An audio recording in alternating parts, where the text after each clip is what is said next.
Good morning, everyone, and welcome to the City of Palm Coast City Council workshop this morning. Today is Tuesday, October the 10th, 2023. It's 9 a.m., and we are in the community wing of City Hall. I would ask you all to please stand and join me for our Pledge of Allegiance, and following the pledge, you are welcome to remain standing for a moment of silence to reflect, meditate, pray, or pause for a moment.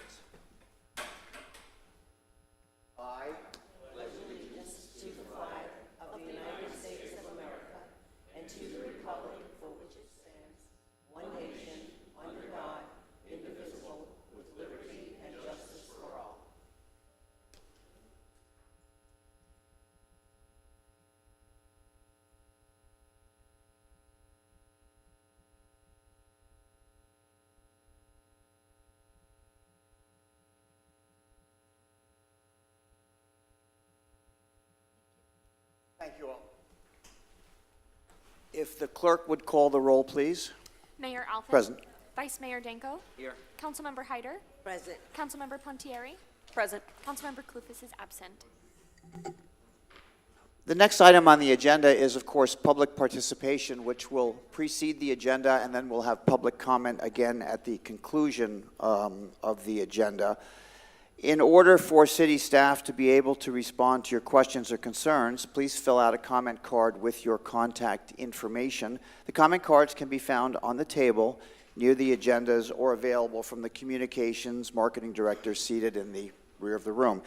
Anyone wishing to speak may approach the podium, provide their name, and may speak for up to 3 minutes. Please direct all comments to the mayor. Be concise and to the point, avoid delaying or interrupting the proceedings, and do not make any irrelevant, impertinent, or slanderous comments. Any person who becomes disorderly may be barred from making any additional comments and may be removed. So with that, I would invite the public to address City Council with any comments they may wish to share. Yes, sir.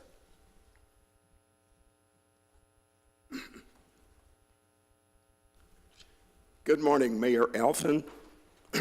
My name is Leon McLaurin. I am the trustee chair of the Mount Calvary Baptist Church of Palm Coast. We are located at 75 Pine Lakes Parkway South. We have been having a problem with the water pipeline infrastructure on our campus, and we have been trying to get the problem resolved for years. We have 3 buildings on our campus: the Family Life Center, the Christian Education Center, and of course our sanctuary. The problem is that all 3 facilities are tied into the city's water meter by a 1-inch diameter water pipeline. As we have grown in membership and in the activities on campus, the peak demand for water in our kitchen facility and in the restrooms in all 3 facilities causes the water pressure to drop. It results in faucets and toilets becoming inoperable. We submitted a proposal to the city to replace the water line with a larger water pipeline. The city asked us to hire an engineering firm to perform a water distribution study to determine if the proposal would actually solve the problem. We hired the Gulfstream Group in St. Augustine, and they have produced a report with an alternate solution for which we have paid thus far approximately $10,000. We gave the report to the city this past summer. The city emailed me to say that we would also need a water booster pump, but refused to meet on site to discuss the plans. Meanwhile, Gulfstream did have a dialogue with the city, and the city now agrees that we do not need the booster pump. The city has proposed a virtual meeting with Gulfstream, key members of the city's engineering department, and Mount Calvary in order to move forward on this proposal. As of today, neither Gulfstream nor Mount Calvary have heard back from the city as to when this virtual meeting will take place. Therefore, I'm here today to request the city to please expedite the handling of our proposal. It is key to our growth as a church in the Palm Coast community. Mayor, I know you have visited with us, and many others have visited with us as well. I extend an invitation for all of you to worship with us again. Thank you. Thank you for your comment. Next speaker, please.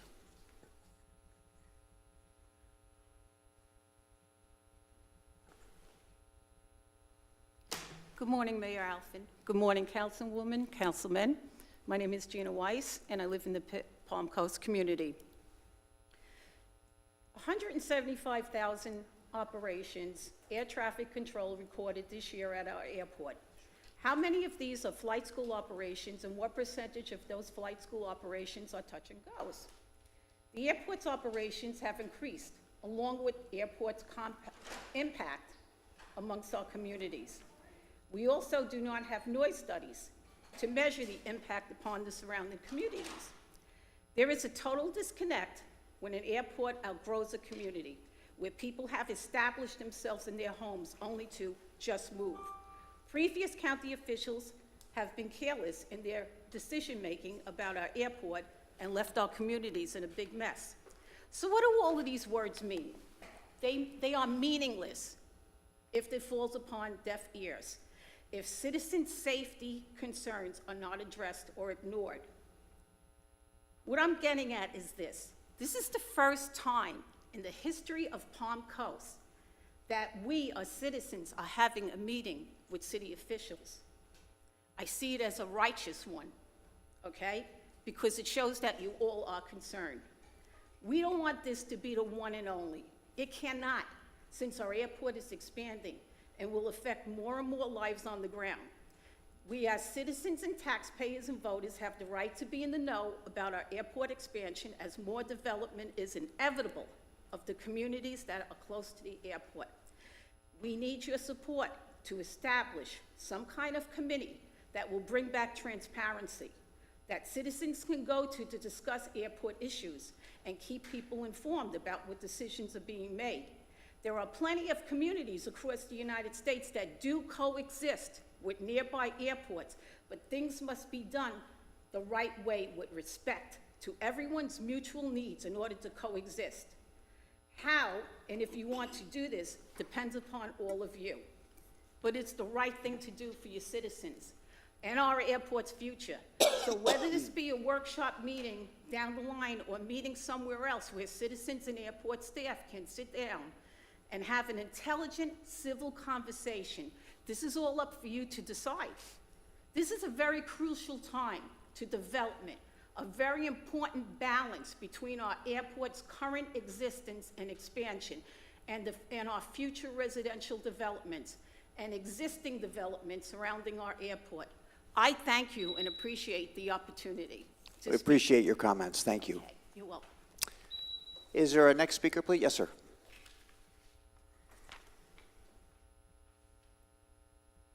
Good morning. Jeffrey Seib. I am speaking today because at last week's meeting, after a young mom spoke during public participation against the council approving a particular development, after that, we got a lecture by the city attorney on quasi-judicial and ex parte communications, telling us that anything we had to say at that time about this specific project won't be considered, and anything already said will be discounted in the council's deliberations. The people of Palm Coast must have the ability to petition their government and be able to speak freely regarding the state of the construction projects and anything else the council is considering for our neighborhoods. We have to be able to let you know our interests and concerns. This is what I thought public participation was for. It's why I have been here. Residents take the time out of their busy family schedules to attend and speak out. They should be heard. The developer has had architects, engineering and construction consultants, and law firms working on these projects for some time before even submitting to the City Planning and Building Department. Then city staff collaborates with them for months at taxpayer expense to fit the project into the city's regulations. Then they bring in the hired gun attorney at the meetings to get it through. What have we got? Ex parte communications? The City Council should announce that public participation is an open meeting where all items can be discussed and all interested parties can attend, or something like that. Not slam the door in our face. In addition, we all want to hear our neighbors' views and concerns on these especially important development projects. The speakers have to be able to deliver their comments in a timely manner. This is hampered by the usual placement of these so-called hot button issues at the end of the meeting agenda. A better place for public comments and discussion at the City Council's 2 readings of these projects prior to voting would be to place them as the first item on the agenda immediately after the pledge, roll call, the minutes, and public participation, not down 2 hours after everything else. I hope you will consider these concerns. Thank you. Thank you for your comment. The next speaker, please.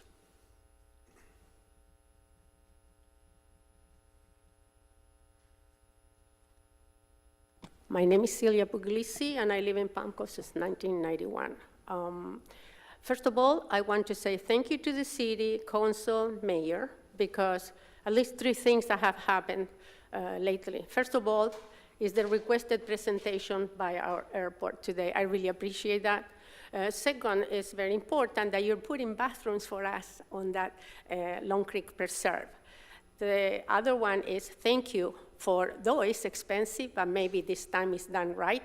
They're gonna repair that splash pad for the kids, okay? I really appreciate that. And also very important to us residents, anybody charging on EV stations will pay their fair share. And that's it. Now, I do want to also speak about the airport. Here I was in the first meeting when we were not a city before the approval of the airport. I'm better say no, we were a city. It was in the very beginning of 2000 when we just, the first quarter of year 2000, they approved the first schools in the airport. I said, you're gonna open a can of worms. In 2008, I have here all my letters to concert to the Congress. Mr. Micah, the head of the FDOT, received and replied my complaints. As soon as they approved the schools, we started having over my home, 8 miles north, all this round and round and round. So everything is here. If you want copies, I can make you copies. I have several from FAA, from Congress, from everybody. Anyway, nowadays it's getting worse what is happening with the airport. Now we even get, lately, Embry-Riddle aircraft that come from 30 miles south of us in Daytona Beach to practice above north of Palm Coast, right by the water. These issues will get worse. And I had a girlfriend of mine broke a leg. He was staying for 6 days at the hospital, and she said she never seen anything like this. From her window that faced 100, she said the airplanes were taking off one after the other. So this is very unusual activity that we have here. And we had a meeting with I requested from the Department of Transportation, Mr. Buttigieg, by writing, and so they sent 2 inspectors here a couple of months ago, and they met with Mrs. Gina Weiss and myself at the airport with the principal of Phoenix Airport, and they said that they were about to expire their contract with Phoenix East, and they are going to sign another one. The public needs to know about it, what's long and for what time.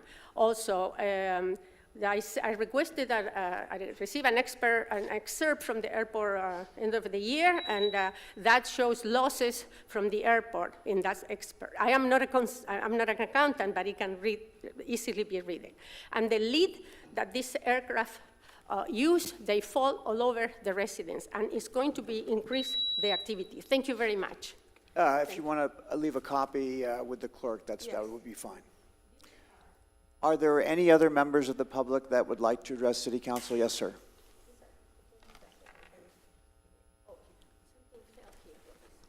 Steve Carr, Palm Coast. Florida Park Drive is pretty much got a lot of speeding traffic on it. I have seen a lot more presence of the sheriffs out there, so I do appreciate that. but the speeding still exists. People are becoming more bold and being able to want to pass those that are doing the speed limit and endangering other people as they're doing it. Also, the truck ordinance is still not being enforced. We have a truck ordinance, but it's not being enforced, so it's not really any good unless it's enforced. I do appreciate the thing that the city is looking into getting input from residents for the comprehensive plan. But if you make changes to the comprehensive plan and don't follow those changes, they're not much any good either. On the 2035 comprehensive plan, it says that the land use would be looked at as far as whether it had any adverse effects on existing residential neighborhoods. Well, when the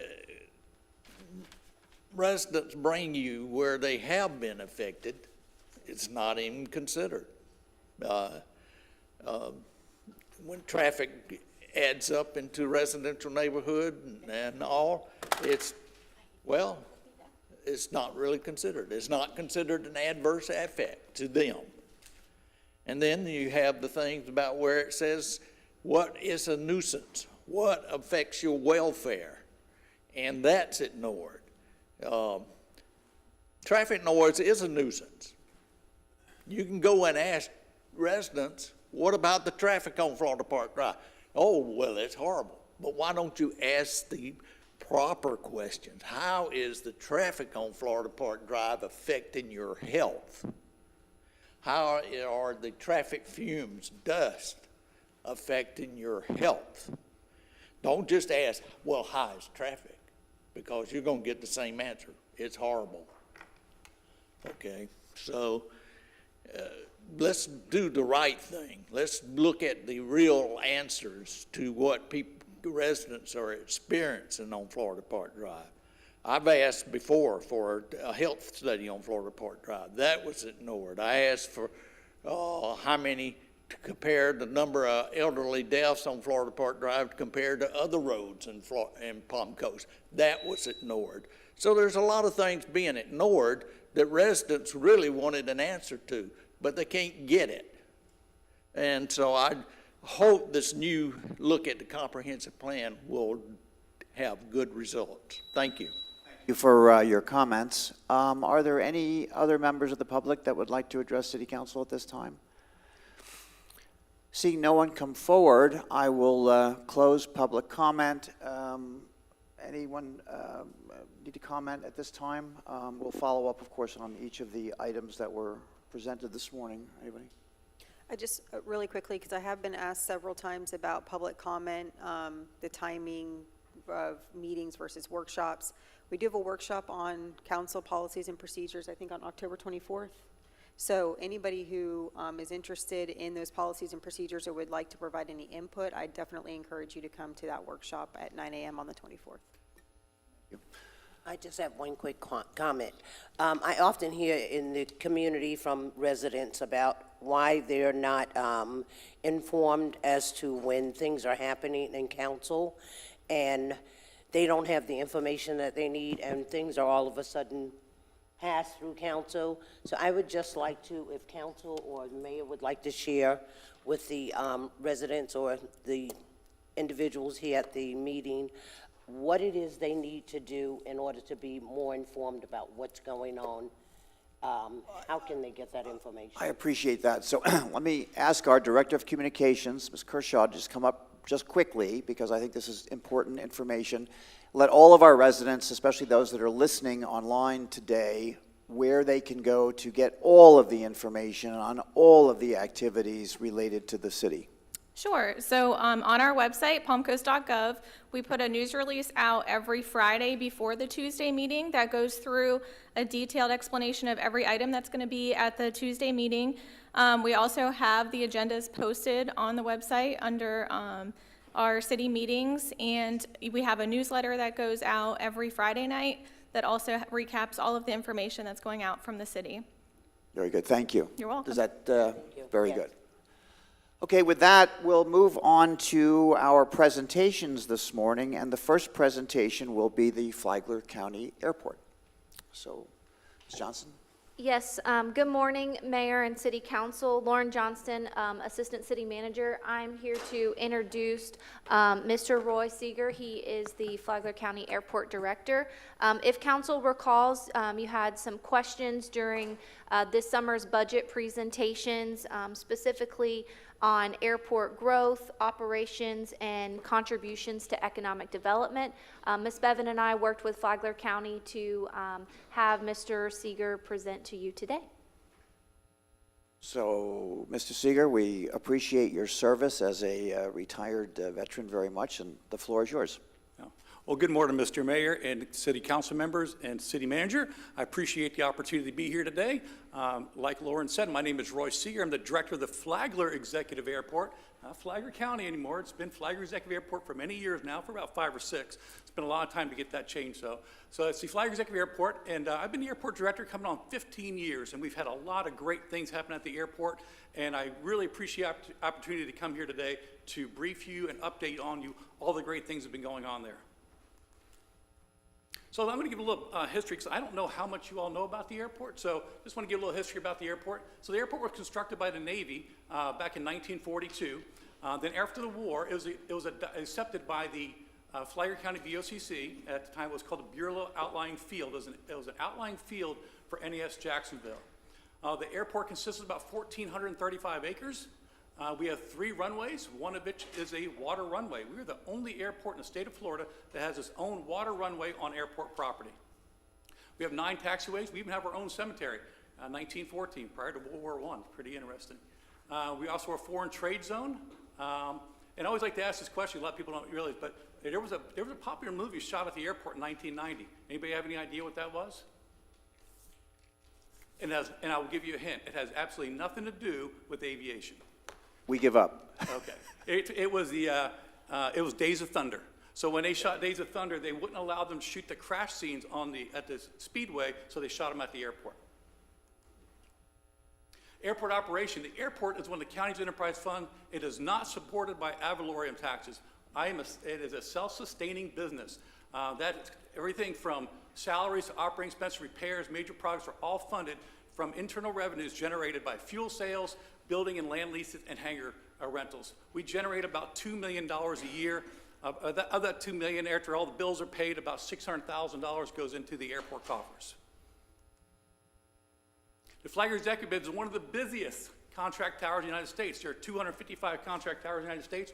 We're the 3rd busiest contract tower in the state of Florida and 5th in the country.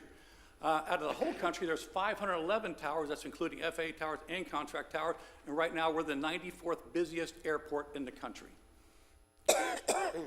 We do approximately 185,000 operations a year.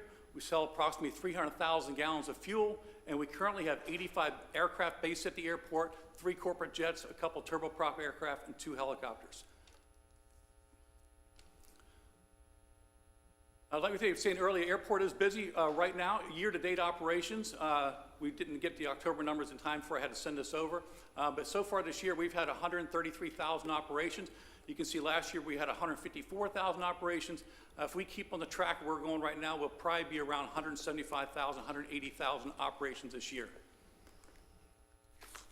We have a lot of different things going on at the airport. So our operations, so not only do we run the airport, we run everything from all the building leases to selling the fuel, everything, self-serve fuel. So we have all different services. You see right there, we have our fuel trucks there, filling up a civilian helicopter. Down the bottom left, filling up military aircraft. Top right, I always like to show, we got everything in between. We got this, the Goodyear blimp, and we have corporate jets and everything in between. And then we also have, for those that don't want to have full service, we have self-serve, just like that bottom right-hand corner aircraft. This goes up just like your car. Swipe your credit card, fill up your aircraft, and away you go. People always like to ask me, so what is the largest aircraft you can land at the Flagler Executive Airport? Well, I can land a 747. It'll never take off again, but it will land there. But the largest aircraft we typically get, we get a 737 there. We get the largest corporate aircraft in there as well.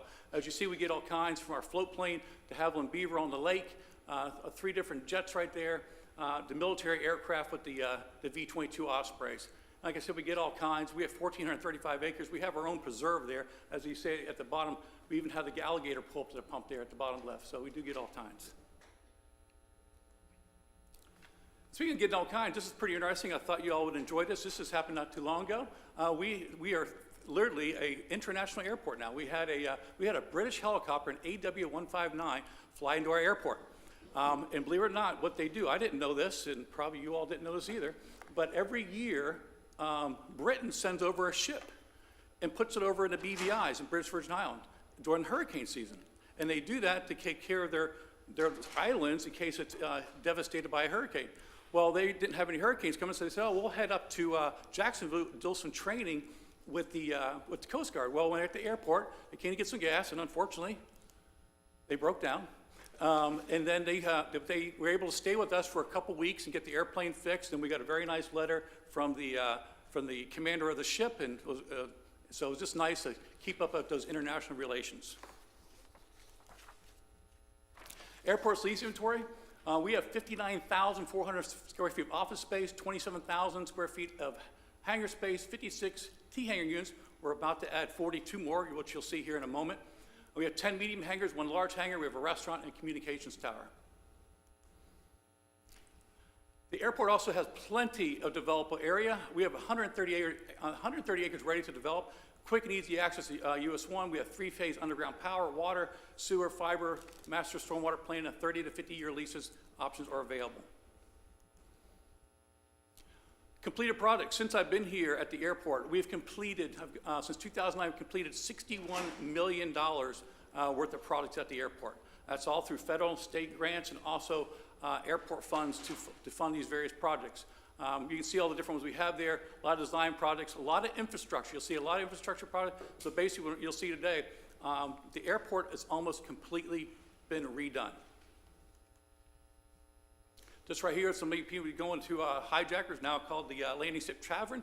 So you'll be seeing the new building. That is the new enterprise car wash facility that was built. It cost them $900,000, very expensive car wash facility. And they paid all that. So we just recently, the airport was just selected out of 8 other airport submissions, the FDOT General Aviation Project of the Year. It was for the rehabilitation of runway 624 and relocation of our electrical vault. We rehabilitated the 5,000 square foot runway, relocated the electrical vault, new stormwater drainage, and new LED and airfield signage.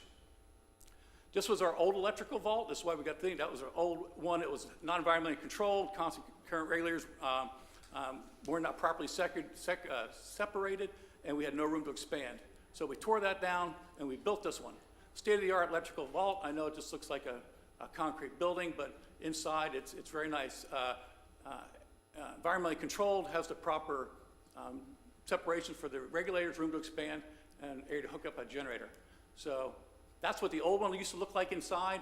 Not very nice, all things all piled up on each other. This is what the new one looks like now. All state-of-the-art, plenty of room to expand. And this, I'll say, this is our runway 64 completed. That is an excellent photo of what the airport looks like. You're looking right down the approach end of runway 24, and then also looking down the approach end of runway 29, which is our primary runway. Current projects, we built the air traffic control in 2009. We're replacing all of the communications equipment in it right now. I won't go over how much all those different projects are. You can see those. We're building 3 more facilities at T-hangars for a total of 42 more units. We're redoing taxiway Alpha, and we're constructing our general aviation apron expansion, and we are beginning a design for a wildlife hazard fence. Right now, this is looking west down taxiway Alpha, so you can see that taxiway is about a 5,000 foot taxiway. You can see the 3 new T-hangar facilities. They'll have all the proper taxi lanes connecting to taxiway Alpha and taxiway Golf here shortly. I was just showing some of the trucks out there doing milling. And this is looking east where the ramp was. So that's all completed right now. I apologize, I didn't have any updated photos on that, but that is all completed. And then right now, we've started constructing the General Aviation Terminal Apron project. I see that the green area, the aqua color, that is going to be all new concrete, and then the orange area, that's going to be all new asphalt. That is going to be the new corporate ramp when we build the new terminal facility. So once we get all the funding is getting in place, and the new terminal facility is already designed, and this is what it looks like. It is already designed, so we are hoping that next summer we start to build this brand new facility, 15,500 square foot facility, which will be great. It'll actually be the icing on the cake of the airport, because once we're done the projects we're doing now, the airport has been completely rebuilt. So that's the land side, and this is the aviation side. You'll see it's going to be very nice. The jets will actually be able to pull up right to the facility. So airport accomplishments, we talked about earlier about being the project of the year. So the airport's won many projects over the year. 2010, project of the year for the air traffic control tower. 2012, I was actually the airport director of the year for the FAA. New airport identifier, project of the year for 2015 for the runway safety improvements. 2018, FAA's project of the year for the runway extension. Noise abatement procedures, change of the airport name and new logo. And then also just now the project year for the rehab of relocation electrical vault. So why is this airport so important to our community? Well, every few years, the FDOT will go out and they will do an economic impact study on every airport in the state of Florida. And what they do, they send out their different people from these consultant firms, and they come out and they meet with all the different businesses on the airport. I currently have 26, 27 different businesses on the airport.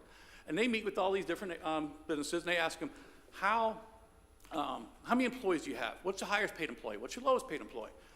What are your assets for to do your business? And they take all this information and they throw it into a module, and it pops out this information. And it basically says that based on all the information they collected, that our airport contributes to 2,588 jobs in Flagler County, has a payroll of $113 million, added value to our community is $234 million, and the total economic impact is $455 million.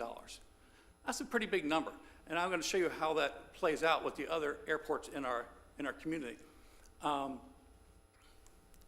So right now, so in District 5, this is District 5, a little snapshot of how many airports are just in our area. We can see at the top of our district is a Flagler Airport, to the left is Denell, and at the bottom is Titusville. So in that area, there's 27 airports, 4 commercial service, 1 military, 22 aviation airports. The Flagler Airport is the 3rd highest economic impact in our region. And the only 2 that beat the airport, or beat Flagler, or Ormond, is, not Ormond, not even close, is Kissimmee and Orlando Executive. Thought you would be interested in this as well, too. They did this snapshot and showed where all the airplanes are coming from in the country. Let's give it a minute to load. But they went to this program, and they can tell you where every airplane came from in that year. And you also know at the end, you'll see at the end that there was a couple international flights that came in. There's one that came in there from Puerto Rico, another one from Mexico. So you can say they came in from 365 various different places from around the United States. So I know you heard a little earlier, there's a couple citizens that have concerns about the airport noise. And some people may call it noise, some people call it perceived noise, but the primary issues include the frequency, the altitude, the time of day, and locations. The noise calls are primarily coming because of the training flights. And these calls are generated typically from the U section to the Z section of Palm Coast, and that's because these neighborhoods are contiguous to the airport. So right what I'm showing you right there, those little boxes are over the runways. So those boxes show a typical pattern for one aircraft. Okay, that's for one aircraft. So you can imagine the airport's busy. So when we have more than one aircraft, that box is going to expand. And then so it'll make it go over those neighborhoods. Right here, so we talked about the noise contours. You'll see on this this was done back in 2009. So the airport had to do an environmental assessment for when they were going to move the runway. And those show the DNL, which is 65. And that is not DNL, DNL is not a decibel, okay? It has, again, a module where they take the amount of flights, the type of flights, when they're happening and when they're not happening, and it comes up with that number. That is where that comes from. It is not a decibel, it's DNL, day-night levels, what it stands for. So now that property, so you can see the noise levels do not go off airport property. Now, it does look like it goes off airport property to the east, but I purchased all that acreage, 117 acres, once we really building a new runway. So there's no noise contours that go off airport property at this time. It's also been asked that we asked to get a Part 150 noise study. We have asked to get that Part 150 noise study, but the FAA says we cannot have a Part 150 noise study because, right there, because our noise contours do not go off airport property. But is that based on 2009 data?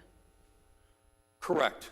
That is, how you may answer it at the end or keep answering. I just want to, I mean, I have lots of questions, but Yeah. I just wanted to be clear on that. Is the Right, FAA making that decision? But nothing has based on- changed. That's what the FAA came back and said, Roy, when that was done back in 2009, there has been no different change in the type of aircraft you have or the number of operations you have. Well, we just saw an increase in operations just over the last 3 years, so how can that be? Well, you can see it ebbs and flows. It does ebb and flows. But based on the numbers that they're looking at back in 2009, I don't have the numbers right in front of me, what they said in 2009. So one of the things that we did do, we did put together a noise committee and then look at what kind of voluntary program we can put in place to help the residents around the airport. And I'd like to say, the airport is a public use airport. We cannot tell people that they can and cannot utilize the airport. The airport is open 24 hours a day. We have as much way to tell people they can't land as we could tell people they can't drive down I-95. It's a public use airport. What we did do, so there's a bunch of different ones in there, I'm not going to read off on them, but one of the big ones we did put in there, we asked that the flight school, or not just flight schools, anybody, that we have a voluntary nighttime curfew for training flights from 10 p.m. to 7:30 in the morning, Monday through Saturday, and 9 a.m. On Sundays and holidays. And for the most part, they've been very good about it. And that's one reason what's driving down that 65 DNL, because the more flights you have at nighttime, you get higher dings on that score. Just a quick question. Yes, sir. You say for the most part they've been good at it, so there's been some exceptions that haven't honored this voluntary night rule, correct? Correct. But the key word here is voluntary. Right, I understand it's voluntary. Right. And they can ignore it. Right. But I would assume the folks that aren't, is it the same schools or groups that? Right, yes, I would say. And have you tried reaching out to them? Absolutely, right. And We tell them, we remind them, and I'll send it out, also my air traffic control manager meets with the flight schools every Thursday. They remind them about about these noise-making procedures, and sometimes if they show up early, they'll say, well, you can land, but you can do a full stop, but you're not going to get into the pattern until we get past these times. But at nighttime, see, our tower closes at 8 p.m., so at 8 o'clock till 6 o'clock in the morning, there's no tower operations, so the aircraft, they can come as go. I assume they turn on the lights remotely? Correct. Mm-hmm. I would just, ask that you continue to put a little bit of polite pressure on them to follow what you've requested. Absolutely, Make a big and we do, difference. absolutely. These training flights, does the airport have contracts with these companies that use the airport for the training flights? So I do have 2 leases with 2 companies, Phoenix East Aviation and Teams in Flight, yes. But those aren't the ones that are always, those aren't the ones that are having the issue. Right, I understand that, but in the leases, what specifically are you leasing? We're leasing a building. Okay, in the leases in the future, can you put certain time constraints in those leases? No, Why not? it's against FAA rules. Do you You're know, not- you may not know offhand, but if you could get that FAA rule to me, I'd appreciate it. What's that? If you could get that FAA rule to me, I'd appreciate it. I Absolutely. don't expect you to know it offhand, but. Right. Yeah, if we could, let's get, Mr. Seeger, let's finish his presentation, because I know you got questions, and we can kind of wrap the questions all together. Okay, thank you. This right here, it's also as part of the voluntary noise abatement procedures. We show what we're asking the aircraft, and you'll see over here that we asked that flight so that we show them where all the noise-sensitive areas are around the airport. We ask that they don't make any turns. You'll see over there that we ask that they don't turn over the neighborhoods, that they get into those green spaces past the airport. And I also want to talk about this just real quick. I just got an email from an engineer that is talking about another community that's going to be coming in that's going to be east of I-95 called Coquina Shores. And you can see that flight pattern is right now, that's for one aircraft, and that definitely in that area is going to have some impact from the aircraft landing on runway 24. And the reason I just bring that up is because when I talked to them, they asked me what concerns I had, and I told them, I said, well, you're going to be under the landing for runway 24. Maybe you want to consider talking to the people that are going to be buying there, letting them know that you're going to be buying next to an airport, and maybe they can also do something to maybe insulate those houses a little better. So the airport's also used for a lot of emergency utilization. As you know, we got Fireflight here. It's a great place for food and water distribution. We've done for airports. We actually have a MOU in place, memorandum of understanding with FPL, so when we do have a big natural disaster, that FPL will come in and stage at the airport, and we do that so we can get our neighborhoods back up as quickly as possible. That right there is also, that's Blackhawks, that's not Afghanistan, that's right here at the airport. That wasn't that many years ago when the county was on fire again. We had all those. Firefly does a great job with their baby bucket, but those bigger guys can hold 800 gallons of water. So we were lucky, we did have some FPL staging for the Hurricane Idalia. You can see we just had a handful of trucks, but we had all the equipment ready to go. We were all properly staged, ready to take on trucks. We only got 5 or 6 trucks. Nothing like we had for Hurricane Ian. During Hurricane Ian, we had a whole city within a city at that time. We had over 1,000 vehicles and over 3,000 personnel, water, food facilities, laundry, everything, and to help our residents get back up as quickly as possible, recovering from Hurricane Ian. So we had a lot of great events happen at the airport. I know a lot of you have been out there for them before. We have the Race of the Runways. It's a great community event, a partnership with Rotary Club of Flagler Beach. We held the inaugural one in 2011. So save the date, we have one coming up on February 24th, 2024. Also, we got Warbirds Over Flyer coming up on March 25th. This year was a huge success. Thank you that all came out. Again, that's going to be on March 23rd, 2024. It's coming up. And as you all know, we had the great big fireworks at the airport this year. United Flagler 4th, joint event, City of Palm Coast, Bunnell, Flagler Beach, and Flagler County. It was a great event, and I think everybody enjoyed it. So this is our primary customer in the past. This is our current customer in the future. And this is the end of my presentation.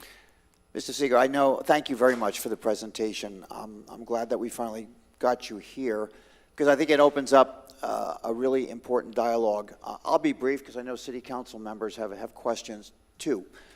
I'm not familiar with the term contract tower. What does that actually mean? Okay, So, great question, Mayor. So what a contract tower means is that they are not FAA, like when you fly out of Orlando or Jacksonville, the big commercial areas, those are FAA personnel. They work for the FAA.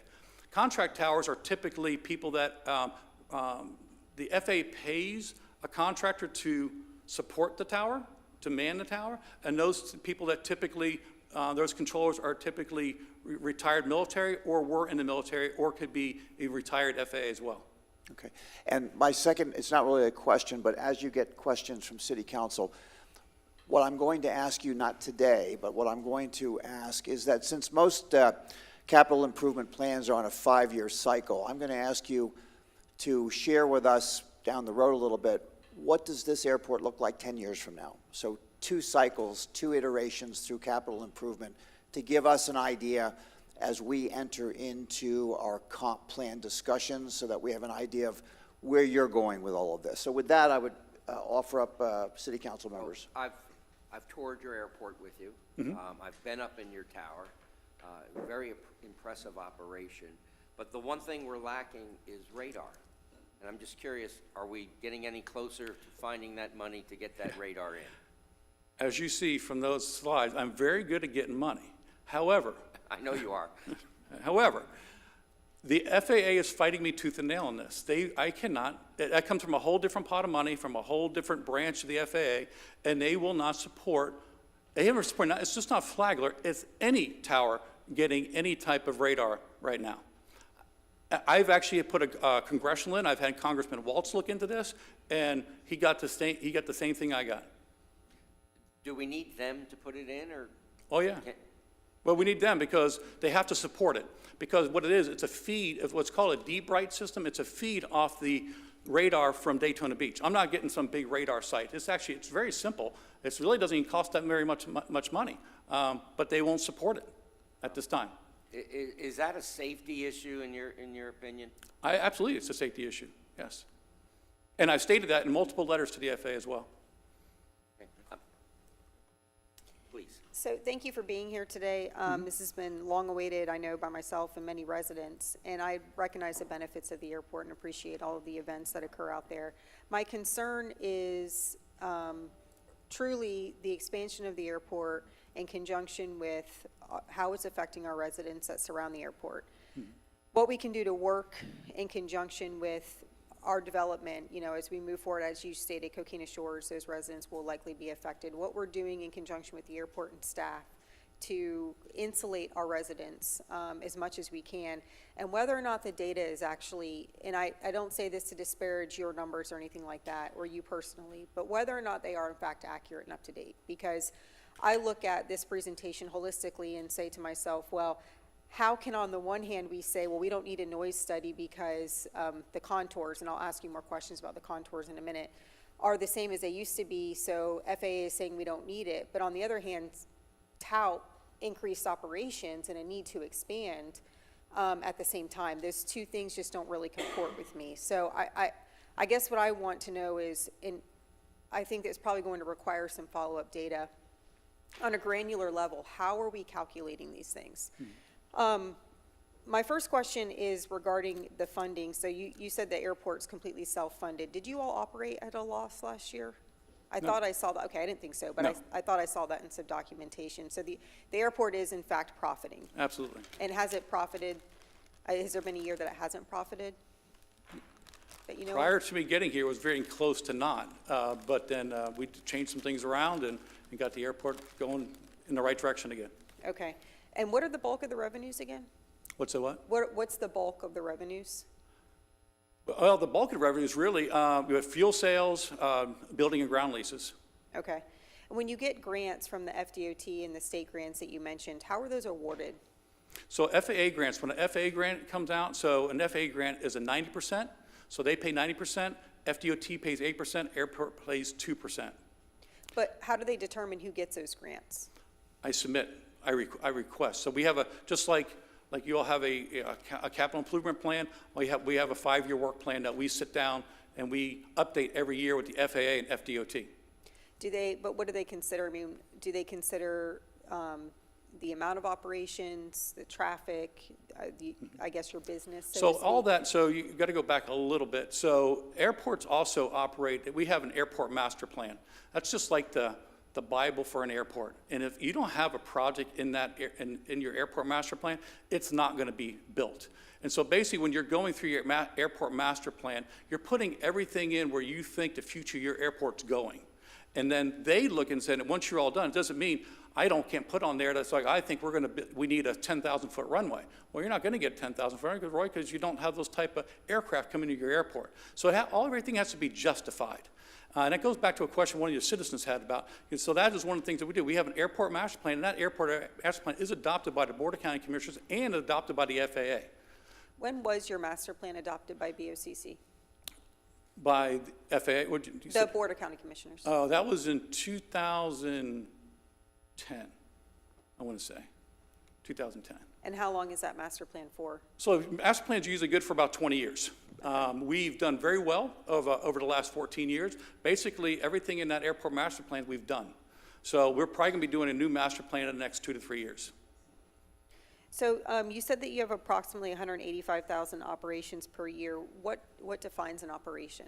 So an operation, so if you take a touch and go, for instance, a landing and takeoff, would count as 2 operations. Okay. So do you delineate the difference between operations for commercial flights versus operations for flight schools, touch and goes? Why isn't that calculated? It's not required. It's What? just, operations is an operation, that whether it's a flight operation or it's a jet landing. Now, we will put in, what does differentiate that would be like, was that a piston engine, was it a multi-engine, was it a jet aircraft, or was it a military aircraft? That would be the other delineations that there is. Who counts the operations? The air traffic controllers.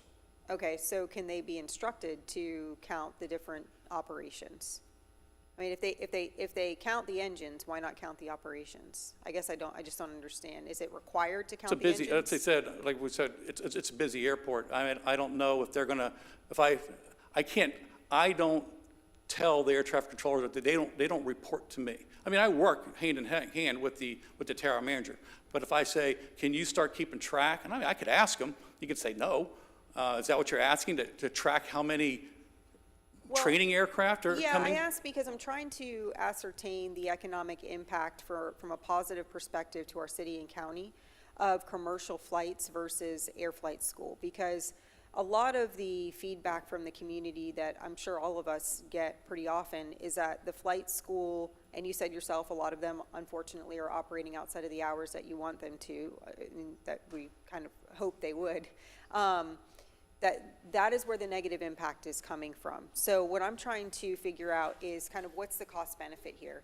The cost benefit analysis of not having as much flight school traffic that really seems to be causing the bulk of issues for our community, and encouraging more commercial, and whether or not that's even possible. But it's hard to figure out what that cost benefit is when we don't have a delineation of operations. When you say commercial, what do you mean by commercial? You mean like commercial flights? Correct. Yeah, I don't, first of all, we don't have a long enough runway for commercial flights. Our airport could expand ultimately out to 6,500 feet. We could get some, but to be honest with you, I would not see that our airport would ever become a commercial service airport because of our close location to Daytona Beach International Airport, and we're hour and a half away from Orlando, hour away from Jacksonville. I just don't see, as a matter of fact, I will tell you, I've watched St. Augustine. You know, they've been trying to get a commercial service airport, and they've struggled and struggled and struggled, and they get a low-cost airlines in there, and then the middle of the night, they're gone. So it hasn't been very successful. That has never been the goal of the Board of County Commissioners to look into that route. So maybe my semantics are off because this isn't my world. What other flights other than the flight schools, what are we seeing coming in? So just general aviation, just in general. Like you saw that one exhibit where it showed all the different people coming here, right? People are coming here to Flagler Beach. They're coming here to vacation. They're doing business here. Those are jet aircraft coming here. Those are called itinerant aircraft. Okay, perfect. So Itinerant. that's what I'm curious about. I'm curious about how much itinerary aircraft we're getting versus flight school aircraft, because one clearly has a more economic impact in a positive way on our community than the other. So I think that there needs to be some measurable to figure out the cost benefit of these two things and what they're doing to our community.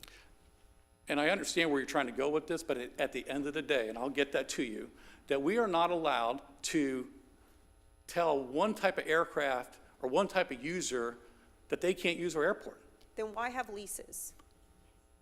Why have leases with these two flight schools? So you said you have leases with Phoenix, and what was the other one? Sorry, I don't remember. Teens in Flight. Okay, Teens in Flight, right, which Right. I think is a great program, by the way. Why have leases with them if it's public? I mean, why couldn't they just use, and I'm asking genuinely because I don't know. Right. What's the purpose of the lease if it's a public airport and you don't have a say as to whether or not these people can come and go? We have a lease because they're occupying our commercial space. Right. So they have to pay to use that. They're not paying to use the airport. They're paying for the use of the building. Okay, so the hangars, The things hangar, like that, the office space. Yeah, right. Okay, so the other flight schools, what other flight schools use the airport right now? Embry-Riddle, the larger campus at Phoenix East, Epic Aviation out of New Smyrna. And see, the one thing you have to understand, Florida is the mecca, right? It's the mecca for flight training. because we have beautiful weather. That's why everybody wants to be in Florida, right? Our beautiful weather. That's why a lot of these flight schools exist in the state of Florida, because we have wonderful weather. You know, we always say, if you don't like the weather, come back, check it back in 20 minutes.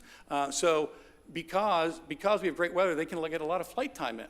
And like I said, these flight schools are coming from Titusville, New Smyrna, Ormond Beach, Daytona Beach, St. Augustine, and it's just a round robin of what they're doing. It's a business. Those are flight schools. They're businesses. Sure. I guess I'm wondering in what ways, because there has to be some type of way to regulate them. I know we just looked at the contour map, which that's the last kind of handful of questions I want to ask you. And I apologize for all the questions. No, it's fine. I never get this time. No, this is great. So, I guess what I'm curious, and again, if you could get it to me, that'd be great. What are we relying on from the FAA that says what we can regulate and what we can't regulate? Because we are in a community where these flights are in fact flying over residents. And regardless of what we want to say about noise, you can hear them. And you can hear them over houses. So what is it in the FAA that allows us to regulate versus doesn't allow us to regulate? That's, I think, the crux of my question. Basically what FAA regulates at airports is non-aeronautical uses. That's what they care about, non-aeronautical uses. If you have an aeronautical use, that's what the airports are there for. And I will tell you, you had Ms. Weiss up here and Ms. Celia up here, and they will tell you that they had been very vocal with the FAA. The FAA has come out and not only met with them, but also went to the flight school on the airport and talked to them. And the FAA came back and said, the airport and the flight schools are doing everything correct. We're not doing anything wrong. The problem is you have a neighborhood that is contiguous to an airport. Yeah, I understand that. I want to go back to the contour. Who decided in 2009 to do, well, can you please explain what a contour is? So when you say contours, what is that? So you want to go, if I can go back to that.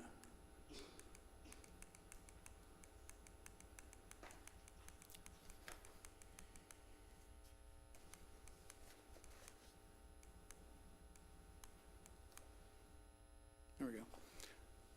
So again, what the noise contour is, so there's a company, so the company that did this was for Dim Jim Aviation. This was prior to me. This was probably done in, like I said, 2009, which was for the environmental assessment for the extension of the runway plus the other short-term projects coming up. So basically, as you see how the outlines are there. So they, again, it's not a measurement of sound. It's not like they have sound recorders out there. They look at the type of different aircraft that are coming out there. A1, B1 aircraft, those are your smaller 150s, 172s, and then you're getting up to the C2, C3s, more like the jet aircraft or the turboprop aircraft. So basically they look at all those different type of aircraft, and they basically put a noise value to it and look at when are these operations happening. And so when they do that, and that's how they put the model together to come up with those contours. Like the furthest one out, which is kind of hard to see in this one, but you guys can probably see it better on your screen in front of you. The one closest or furthest out, that's the 65 DNL. As it gets closer in, that is I think it's the 75, I can't see it from here, the 75 DNL. So when the FAA gets concerned about the DNL is the 65.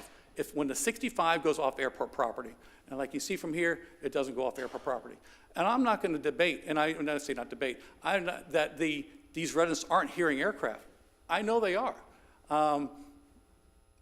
There's a lot of them. But there's nothing we can really do to stop the aircraft from coming to the airport.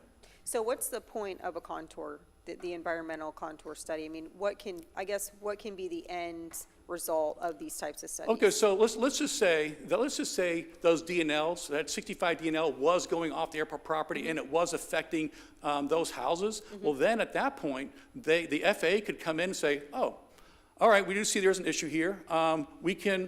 There's different things. We can help insulate your home. We can buy your home.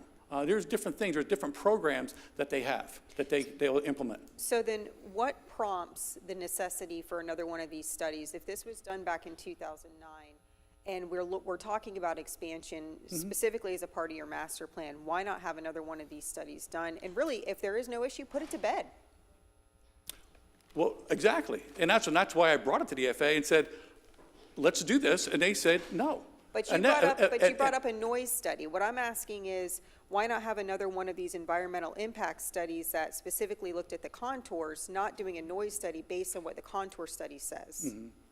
Yeah, and we looked at, and that's part of one of the things I'm going to do when we do our airport master plan. Like I said, that could probably be in a couple of years, we could do that. Okay, But so- again, the FAA was very specific, and I can get you a copy of that letter. You may have already seen that letter. I haven't. But the FAA said there was no, Roy, we appreciate you asking, there's been no change in the amount of operations, in the type of aircraft that were in, because they were saying what they utilized, and what I'm saying, I don't remember, because I didn't do the study.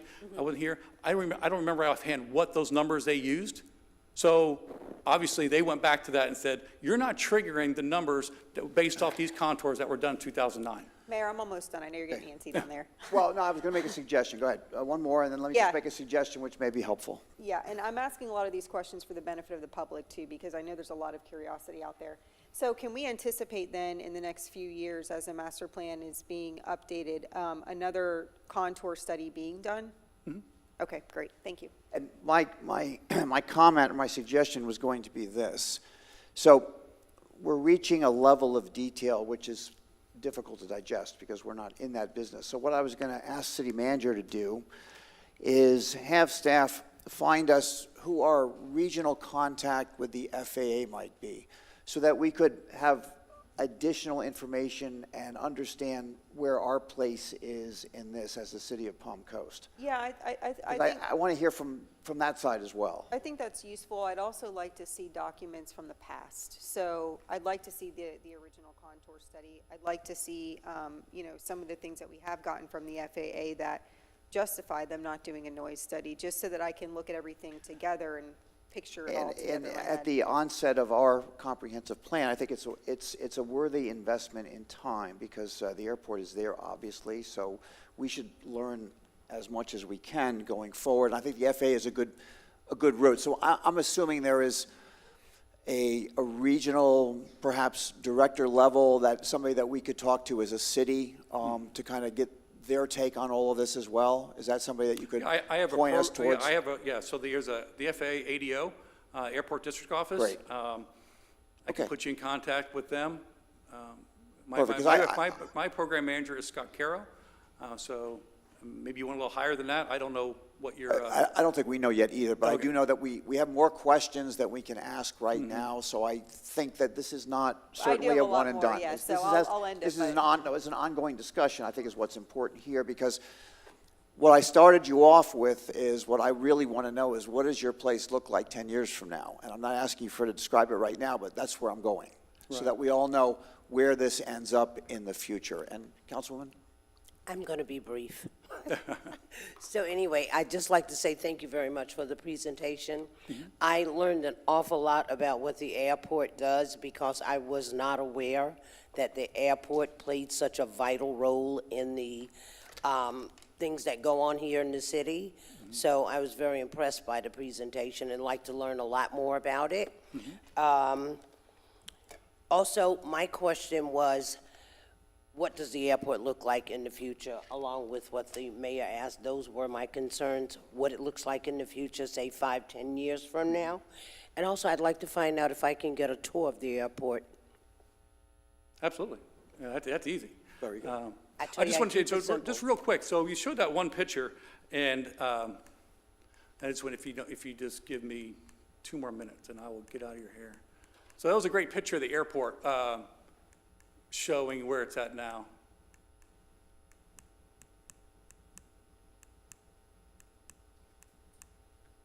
Almost there. Right there. So that airport, if you look at the picture what this airport looks like right now, it looked nothing like this back in World War II. There was some more taxiways, there was more runways. I mean, we've totally changed the face of the airport, made the airport much safer for aviators.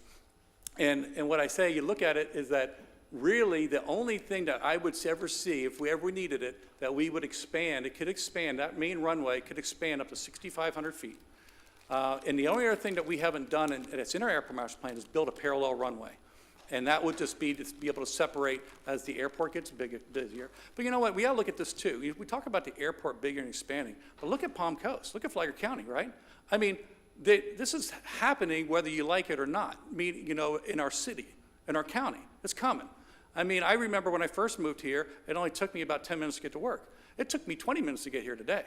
And this is going to keep getting busier. The traffic will get busier, and when the traffic also gets busier, we're going to have more people move into this area with airplanes, and like I said, we have plenty of room more to expand. Like I said, I don't know if this will show up there. Oh, it doesn't show on TV. But we had to hold the South Entrance Road area. Now, I looked at that to be an industrial park at one point. At the front of the airport will be all aviation related. So we were pretty much where the airport would want to be. And what I want the airport to be is not a commercial service airport, is more just a nice executive airport that's the nicest in the state of Florida. Okay. And Mr. Seeger, I appreciate that, I really do, and I appreciate your last comments there, because we are incurring growth, but it is our job to make sure that we're doing it in a smart way. Absolutely. So if that means that as the airport grows, we want to make sure that our surrounding residents are in fact protected, and if there are services out there from the FAA, then we should take every advantage of those.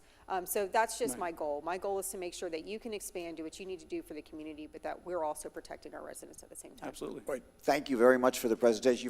You've piqued our interest, so we will continue to follow up with you. And I applaud your request to go out and pay a visit. I would recommend that we all do that at some point in time, so we'll get very familiar with it. So we'll have you back, and we'll talk more about it going forward. Thank you. Sounds good. And thank you for your time today. Thank you, Mr. Seeger. We'll now move to our next item on the agenda, which is a resolution approving the Cultural Arts Grant for fiscal year 2023-24. Counselor, if you would read that in for me. Sure, Mayor. This is item number 2 on the agenda, a resolution of the City Council of the City of Palm Coast, Florida, approving the eligibility list for the Cultural Arts Grants, authorizing the city manager or designee to execute said agreement with the approved organizations, providing for severability, providing for conflicts, providing for implementing actions, and providing for an effective date. Good morning. Good morning, Mayor, City Council. James Hurst, Director of Parks and Recreation. With me today, I have Caitlin Anderson, our Staff Assistant 2 for Parks and Recreation. Today's presentation is to go through our cultural art grants for fiscal year 23-24 and the recommendations for the awardees. A little brief history. We've been doing this program since 2002. We fund cultural art programs conducted in the City of Palm Coast by county-based organizations. Fiscal year 23-24 had an approved budget of $20,000. And then quickly, our general requirements is tax-exempt 501c3 organization. They need to be a county-based organization. Programs and events need to be open to the general public and held within the city boundaries, and then appliquees must participate in one community event hosted by the city. Working with the communications department, we released an announcement letting the public know that applications for fiscal year 24 were open. We accepted applications from July 31st to September 1st. Working with our grants team, we had Maven, Jason, Carrie, Allison, and Richard review the applications. Then we held a public meeting on September 8th where they were able to discuss the applications and make the recommendation. During their review, they looked for events and programs that promote cultural arts, that their expenses were directly related to the program or event, and 10% was used for marketing. The events would take place within the city during fiscal year 24. And that they showed evidence of hotel stays and ticket sales. And then the next 2 slides will be our recommendations. So tier 1, we rewarded $10,000 with each organization getting $2,500 each.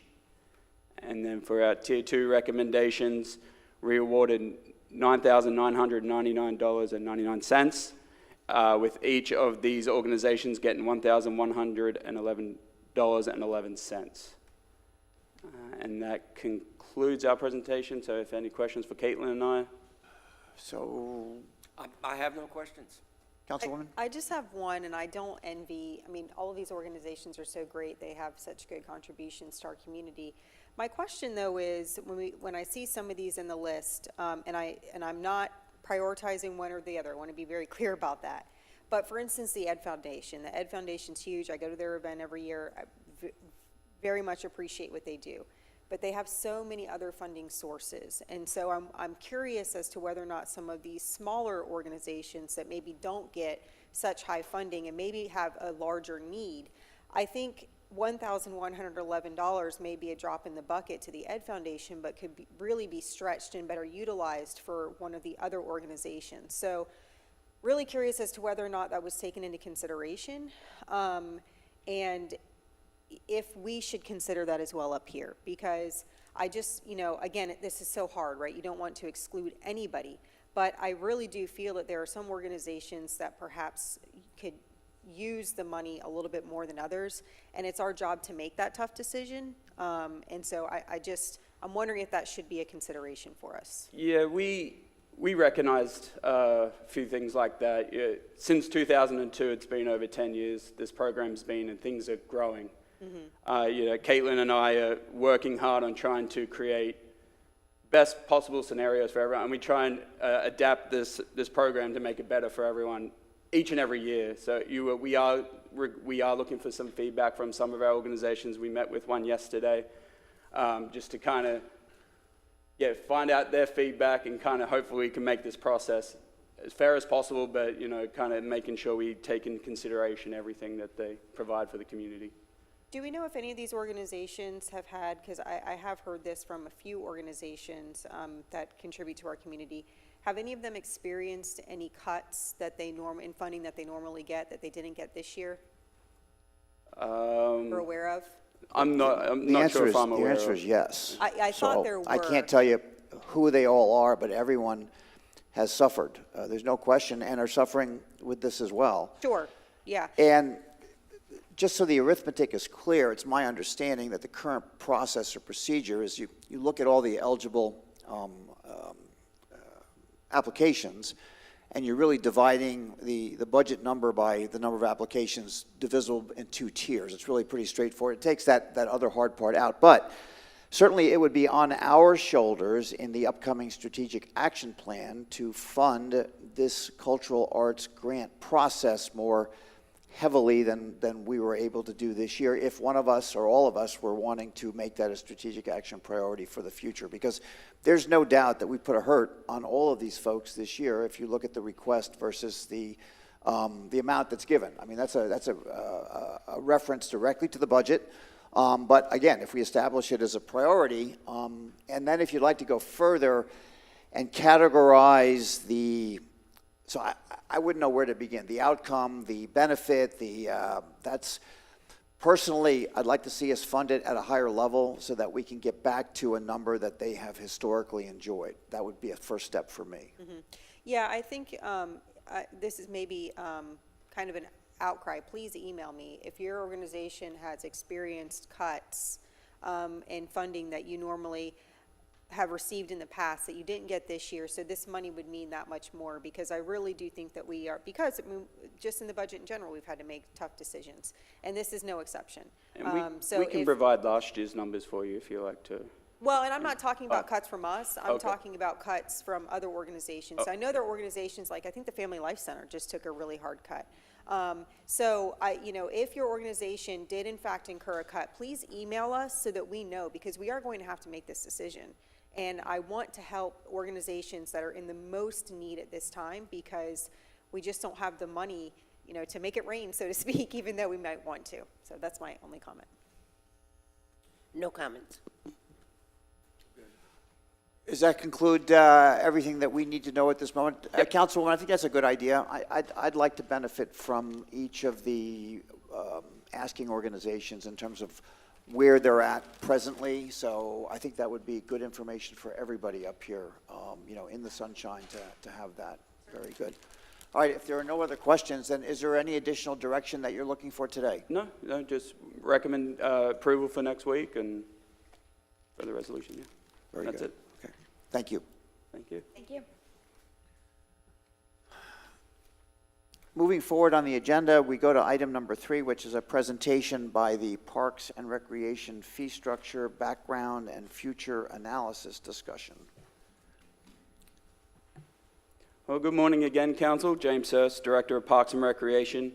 With me today is Brittany McDermott, our Deputy Director for Parks and Recreation, and today we're presenting the Parks and Recreation fee structure for recommendations for some of the new facilities that are coming online and some of our existing facilities.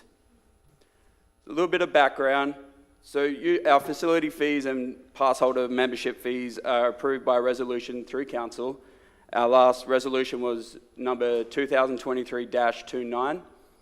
During our process, we identify comparable organizations and municipalities to check our fees against theirs. And then today's presentation, we're looking for recommendations for the Palm Coast Arts Foundation facility, community gardens, lap lane rentals at the Aquatic Center, the waterfront park activity space, the community center table linens and cocktail tables, and green fees at the Palm Harbor Golf Course. To start with, we have the Palm Coast Arts Foundation. Ms. Johnston will be presenting, I believe, next for the amendment and partial release following this presentation. But it was previously operated by the Palm Coast Arts Foundation. With consensus through United We Art, we looked to change the name to the Stage at Town Center. And some of the features that are at that facility is a 90 by 50 foot stage with adjoining bathrooms. And in front of the stage, there is a fair amount of green space. So when we did our comparables, we looked at a couple of different cities. We looked at the city of Port Orange and their facility at the Kenneth W. Parker Amphitheater. We looked at the Rockefeller Gardens Park in Ormond Beach. And then we look into our own Central Park here in Town Center. And we are recommending a rate to model the Central Park at Town Center.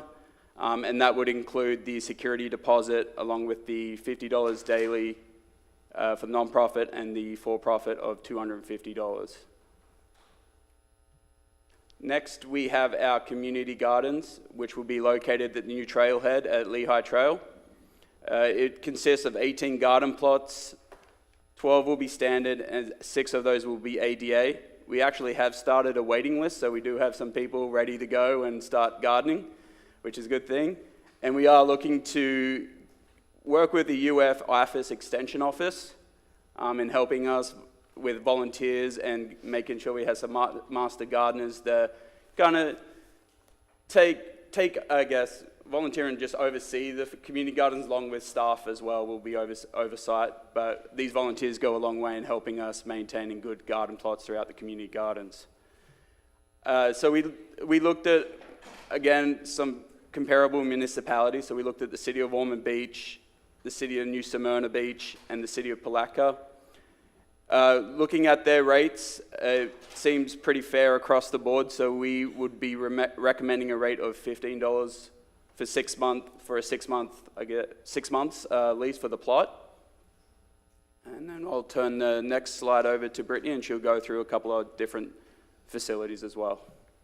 So next we have our Palm Coast Aquatic Center. It is a 25-yard pool with 8 lanes. We host a variety of programming for youth and adults, as well as youth and adult swim lessons. We are proud to share that we offered 502 swim lessons over our last fiscal year 23. All of our lifeguards and swim instructors are American Red Cross certified, and we are seeking to establish a lane rental rate. So again, we looked at comparable facilities. Ormond Beach Family YMCA offers $12 per lane per hour. We looked at our neighboring Belle Terre Swim and Racket Club. They do offer the rental of the entire pool, and they do it on a seasonal basis, May through September, and then October through April. So $50 per hour and then $60 per hour. And then City of Largo Aquatics offers $5 per person per workout.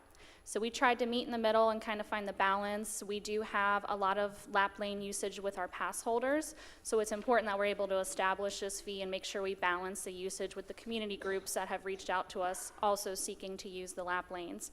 So we're modeling the seasonal approach that Belle Terre Swim and Racket has with the May through September, but we're proposing $10 per lane per hour, and then October through April, we're proposing $12 per lane per hour.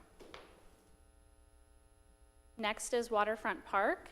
As you all are aware, we just had a Phase A expansion there that provided public water access and completed and opened in August of this year through a floating kayak launch. There was also a large concrete area that was installed where we have picnic tables, cornhole boards, as well as kayak and paddleboard rental station. We would like to actually give that a name and call it the Intracoastal Activity Space and allow rentals there. And then we are looking forward to Phase B at Waterfront Park, which will expand the parking. So we took a look at our internal facilities. Waterfront Park does currently have 3 park pavilions available to rent and a covered patio, and that fee is $45 for the day with a $50 security deposit. However, those pavilions are significantly smaller than the activity space that was just installed.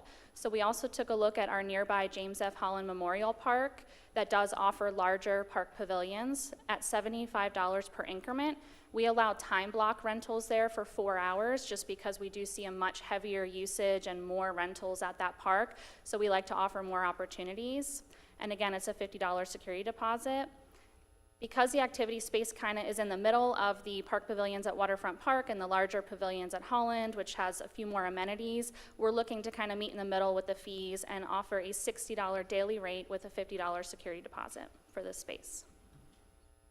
Next is our community center, which we lovingly refer to as the heart of the community. We provide programs for all ages, from toddlers to seniors. We had a very successful summer camp this year. We're happy to share that we did offer just under $45,000 worth of scholarships to 85 recipients. And also we allow private rentals, and the park serves as a trailhead to St. Joe Walkway. So we do have most of the fees already established for the community center. We're simply looking to add a couple of options and enhance another one. So we want to add on a rental option of cocktail tables. That's a request we've been getting from some groups asking if we had that available. So we'd like to offer that at a rate of $8 per table. This is sort of above and beyond our standard rental package that we offer in our current fees that are already established in the resolution. And then we do already offer table linens at $8 per linen, but we have had to change vendors and the cost has increased, and so we're looking to increase that rate at $12 per linen to ensure cost recovery on that item as well. I just have a quick question. What is a cocktail table? Because It's I've like seen bars set up. Yeah, it's more like the high top tables, the round ones, and they're smaller. You can have maybe like 2 or 3 people. It's a more intimate setting, and you stand at so them. like you could put a dozen of them in a room and Yes. stand Yep. around and got it. That's one of them. Vice Mayor, I thought you were going to ask what cost recovery was. I know you will. Does that mean that those high-top tables are going to come with chairs also, the high chairs? Or they're just for Just standing. Yep, they don't come with chairs. It'd just be standing Okay. tables. I guess if you can no longer stand, we cut off the cocktails.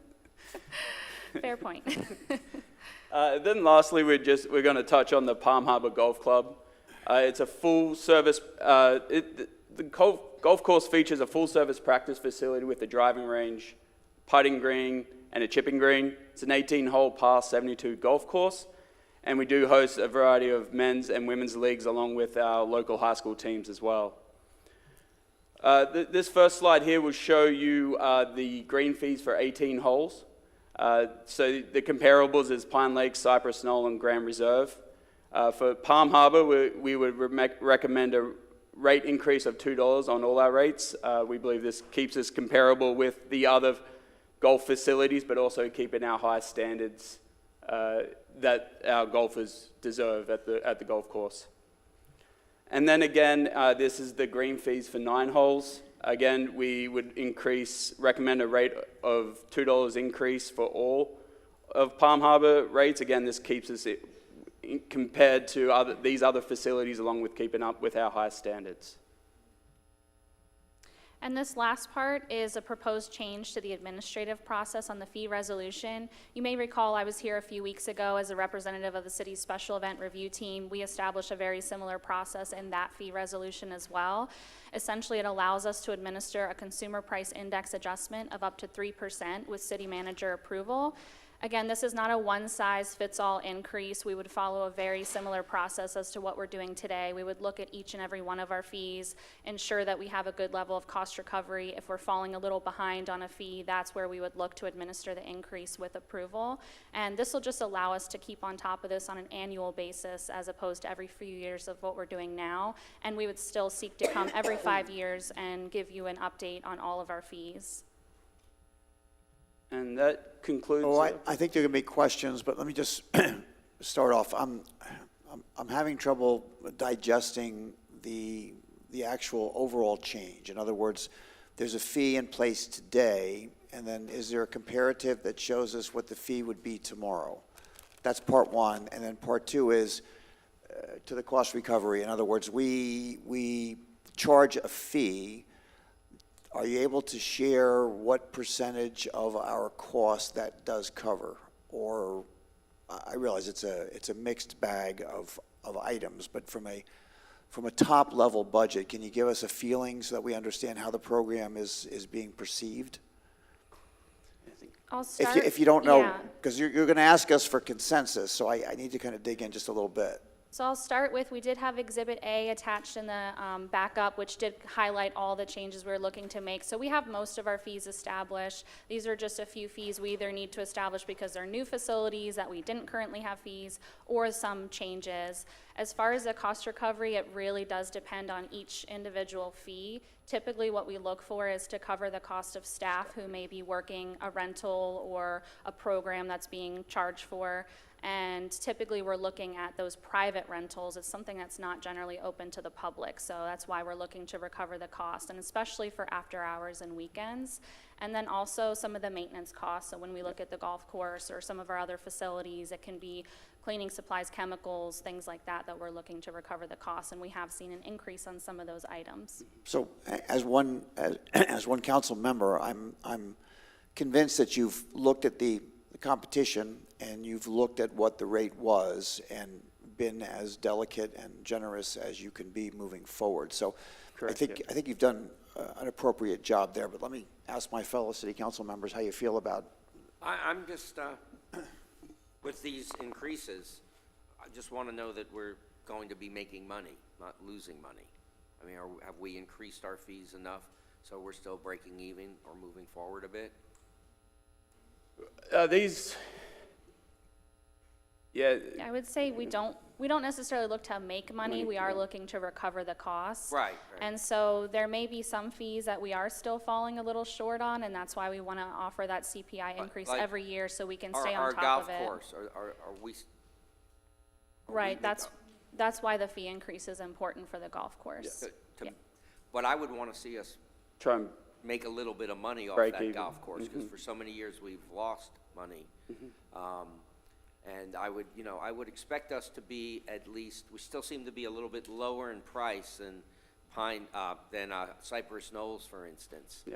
And to me, I think we should at least be at their price. Okay. Yeah, we tried to work out we're trying to work out a balance of, hopefully we could try and be as affordable as we can to our residents, but also we're trying to find the cost recovery to help maintain what Brittany said. But I think the point I'm getting at, though, is we're competing against publicly owned golf courses. I mean, against privately owned golf courses, free enterprise. I think we should at least be charging what they're charging, not undercutting a local business or two. Okay. I would think we'd want to increase those prices just a little bit more. Okay.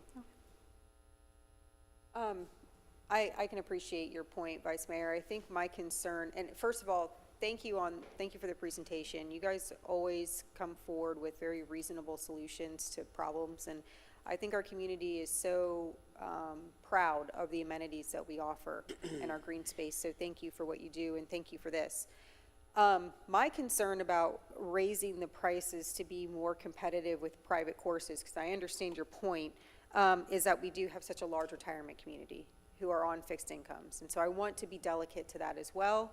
I agree with the proposed increase. I would ask city manager and staff to make sure every year we are reassessing this. It's not just in here as filler language, but that we are actively looking at whether or not a CPI is appropriate, because I mean, fertilizer, just for instance, has gone through the roof. So we need to make sure we're not operating at a loss. I'm not really interested in our parks making money. I'm interested in us not subsidizing parks.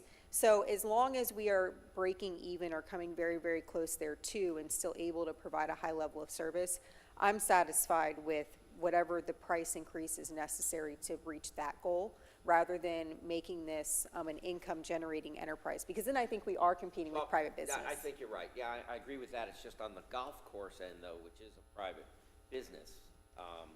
You know, it just seems a little unfair if we undercut them, to me. That if you're going to play golf, you know, you can afford the extra couple of bucks to play here or there. I just think that we're undercutting these private enterprises. Maybe before we make this decision, can we see the numbers, because this might help in our assessment, see the numbers if we do raise the prices as you all have proposed, what that will mean for us as far as helping our overhead costs? Can we see those before we have to make this decision? We can get those That would to be you for helpful. sure. Yeah, thank you.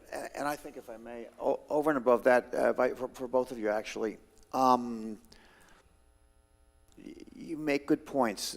The one challenge I would offer, so that we consider everything, is that if you go market rate, are you going to lose the benefit of the rounds that you're enjoying at the city course to the other clubs? It's just a consideration.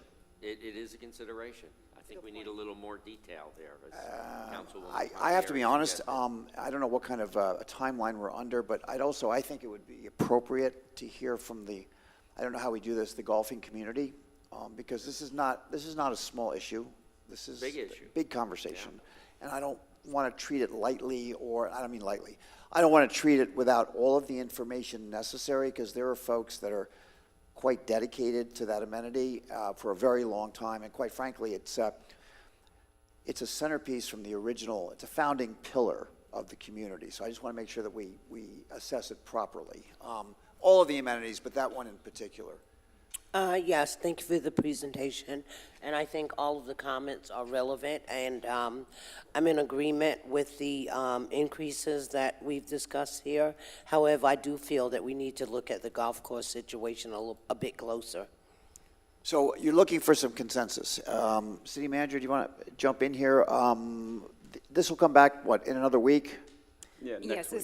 Or do you want to? Yes, it's scheduled for the next business meeting. Okay, I can ask if you want to have staff make us a suggestion regarding the golf in particular. I think I think you've got consensus on the other components of the presentation, especially if we bundle them. So I think at a top level, if you were to bundle all of these activities and you knew that we weren't losing, that's another way to look at it. And then we have to, I don't know how you want to handle the reach out regarding the Palm Harbor Golf Club.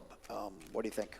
Well, Mayor, I would say that would take some time to reach out to our local golf courses and to get input directly from those business owners. Would we be harming the budget if we took the time to do it well? Because I do think this is a bigger conversation than we're allowing for today. I'll just look to staff on We do change back to our regular season rates, on-season rates. November 1st is when we go to our seasonal rates.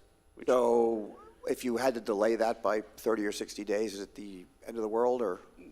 No, not really, no. I mean, if administratively it's a problem, let me know, because I don't want to create a timeline that's going to cause us other problems. But I think that we need to talk to some folks and hear about this a bit. I just want to make sure we're fair across the board. Yeah, with those no, private appreciate that. businesses. That's why, And I don't play golf, so, I don't have anything in this game, but I No do pun care intended. about our businesses, though. We might have a hard time getting golfers out this time of year and this time of day, though, because it's a perfect time to be golfing right now. Especially All the right, weather. So, Meeting, right? So, City Manager, I'll leave it to you to place this on the future agenda. But I think we have a consensus to move forward on the other stuff, though, correct? Well, it's an ordinance, so it's all wrapped in. Bundled in. Yes. Now, what we can do is if we have consensus to move forward, then we can revisit the golf separately following that. Would that be okay? So, James? I just wanted to clarify as well, so we do have an extensive email list of all of our current pass holders at the Palm Harbor Golf Course. Is that the feedback you're seeking for, or are you also looking for us to I reach out? don't know yet. I'm going to ask city manager for some Okay. advice on that. I don't know the answer to that question. I don't want to step forward until I'm sure. But, so what you're hearing from city council today is that we have a consensus to move forward with the presentation that you've made. However, city council will revisit the golf piece at a not too future date. And Okay. Mr. Okay. Mayor, That I'm works. wondering, maybe we should invite the owners of the local golf courses to come here and express their opinion on this. Are they okay with it, or do they feel like they're being undercut? I think we should be all-inclusive, of course. Of course. Good. All right, so that should be enough direction to get us through the original schedule. Correct, yeah, that should be good. Very good. Anybody else? Thank you. Thank you. Thank you. We now move to number 4, is it? Resolution approving an amendment and partial release of restrictive covenants, Counselor. Yes, thank you, Mayor. This is agenda item number 4, an amendment and partial release of restrictive covenants, a resolution by the City Council of the City of Palm Coast, Florida, amending and partially releasing restrictive covenants, providing for conflicts, providing for severability, and providing for an effective date. Good morning again, Mayor and City Council. Lauren Johnston, Assistant City Manager. I have a very brief presentation for you regarding the amendment and partial release of restrictive covenants at the stage at Town Center.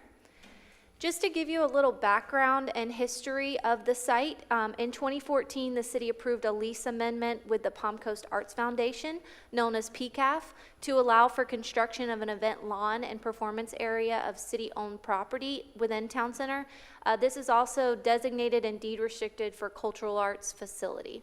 PCAF and the City of Palm Coast were required to execute a restrictive covenant to ensure the property continues to be a cultural arts facility for at least 10 years. This is a requirement from the State of Florida Division of Cultural Affairs, in which PCAF received a grant.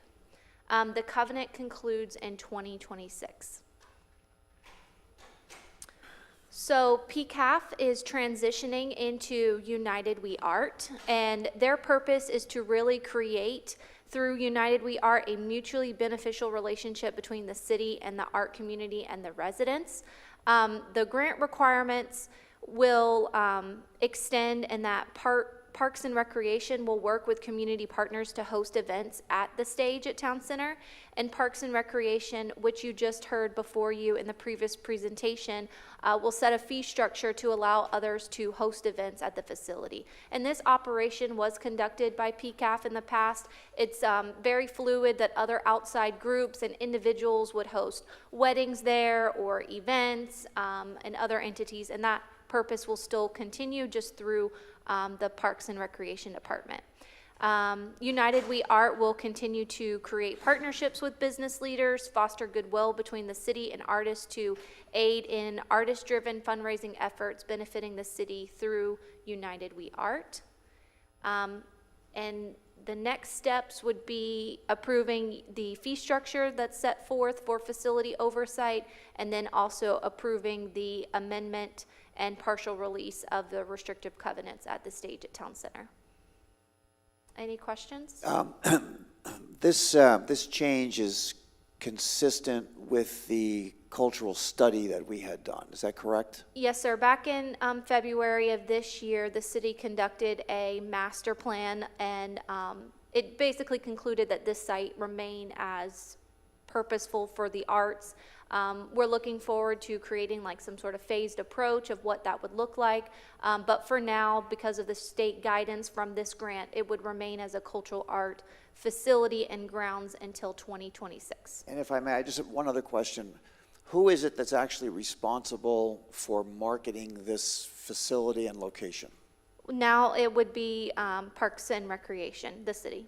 So that responsibility comes to city staff? Yes, sir. I believe it's mutually benefit to the city, not only us, but also as United We Art, due to their mission and purpose of drawing arts into the community. But yes, the role and responsibility for, advertising the space as a venue to rent and host would become Parks and Recreation. And I'm sure somebody will want to ask or want to know, I assume there's a list of expenses that accompany this site in terms of ongoing operational expense. I'm not talking about events, just general operational expense. I don't remember seeing that. So those funds have already folded under the Parks and Recreation and Parks Maintenance budget. PCAF has gone through a transition for some years. COVID has been extremely difficult, and a lot of the art groups and art communities haven't been able to succeed out of COVID, and so the city and Parks and Recreation have been maintaining this site for some time now. Questions, city council members? I think you've asked the ones I had. Okay. Is this current, the current facility, can it be used tomorrow if a group wanted to come in and use it? Yes.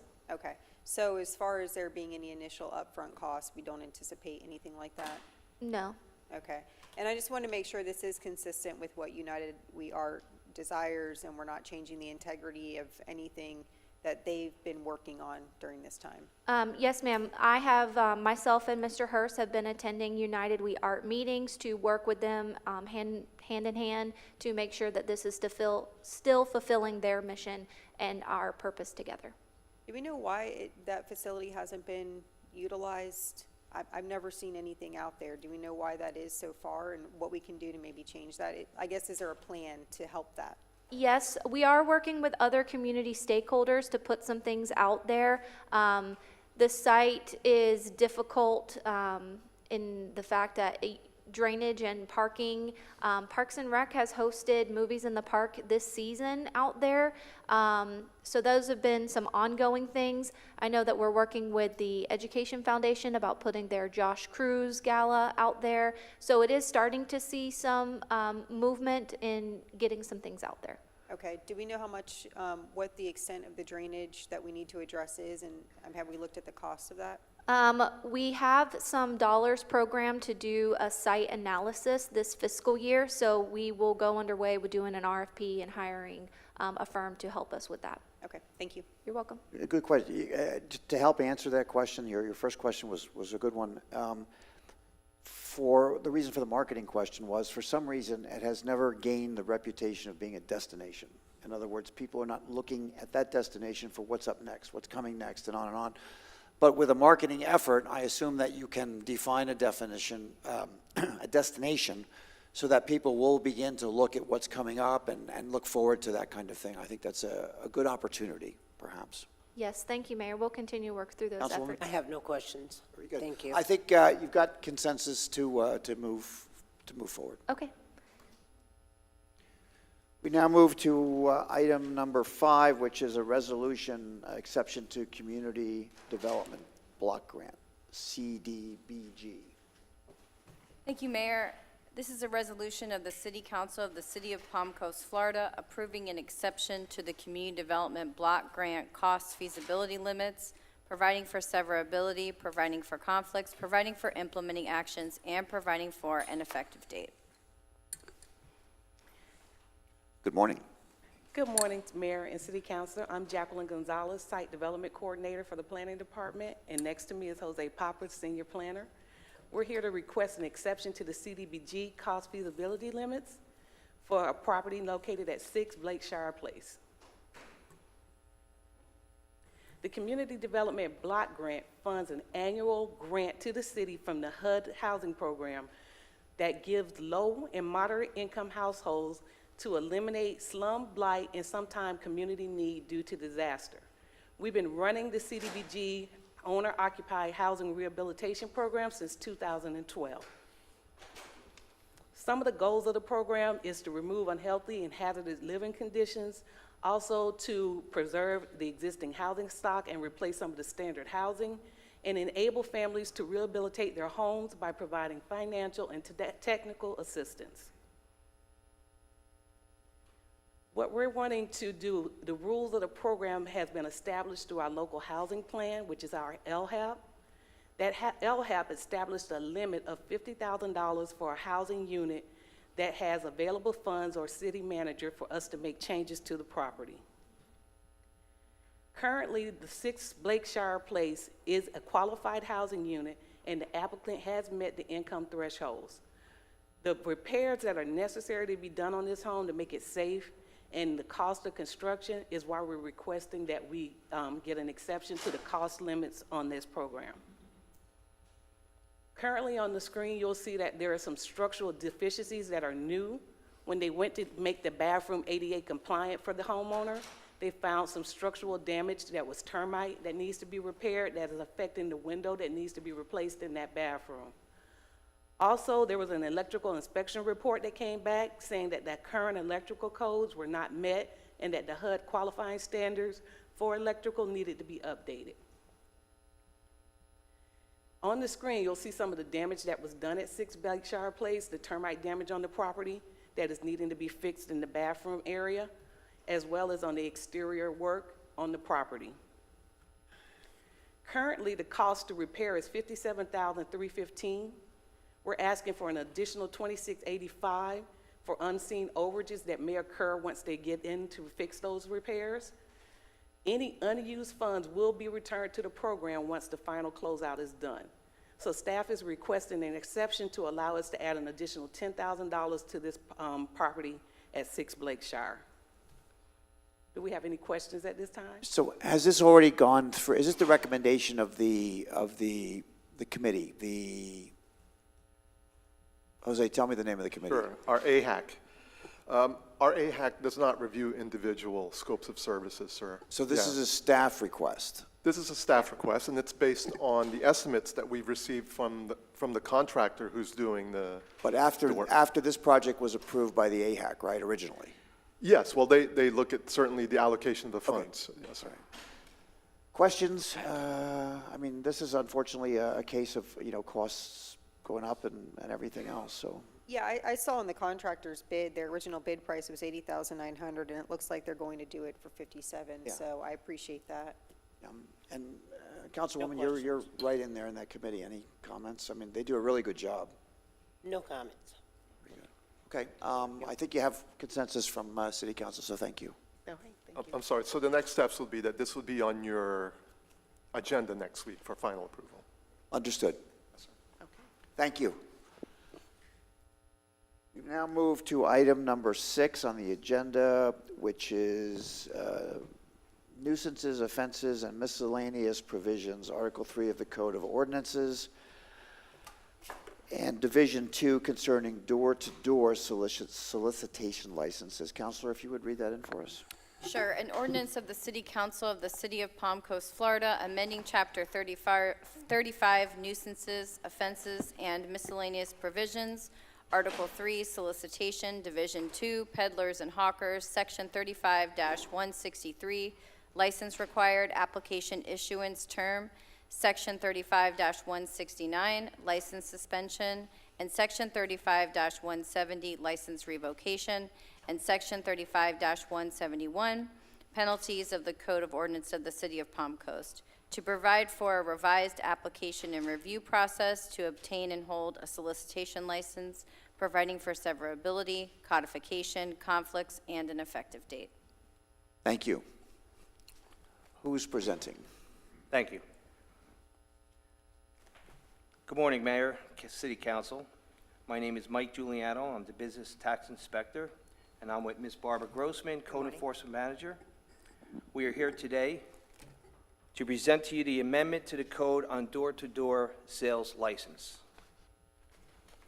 Section 35-163, door-to-door sales. Door-to-door sales goes way back in time. We will discuss staff's findings, the application requirements for door-to-door sales license, processing the license, the criteria for approval of a license, the appeal process, penalties, and staff's recommendation. Door-to-door sales regulation was adopted by City Council in 2003 and last amended in 2004. Staff has determined the need to amend the code to align with the state statute relating to door-to-door sales. This will clarify the door-to-door sales process and strengthen the code requirements, the approval and denial ability, the enforcement ability, and the due process for applicants. These changes are also providing additional safety measures for our residents are top priority. The application requirements are as follows. Changes to the code are proposed as: the sworn application must contain the applicant's full name, date of birth, race and sex, permanent address, local residence, 2 recent 2-inch by 2-inch color photographs of applicant, statement of past conviction or pleas to crimes, and a complete set of fingerprints. Process in the application. Applicant must first complete an application with the city and pay the administrative license fee. The applicant must then go to the Flagler County Palm Coast Precinct for fingerprinting and pay $5 to the Flagler County Sheriff's Officer. Then file for the criminal background check through the Florida Department of Law Enforcement website, paying $64.50 online through the Civil Applicant Payment System, also referred to as CAPS. These fees are subject to change from time to time. The city will then receive the criminal background report from the Sheriff's Office within 60 days. The city manager or designee will then approve or deny the application based off of the ordinance criteria.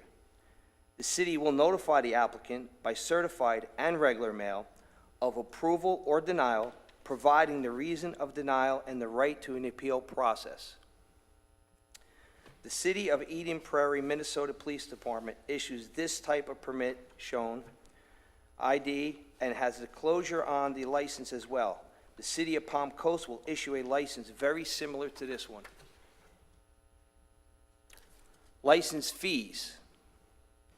The applicant will apply for a solicitor's license at the city, pay $50 to the city at the time of the application.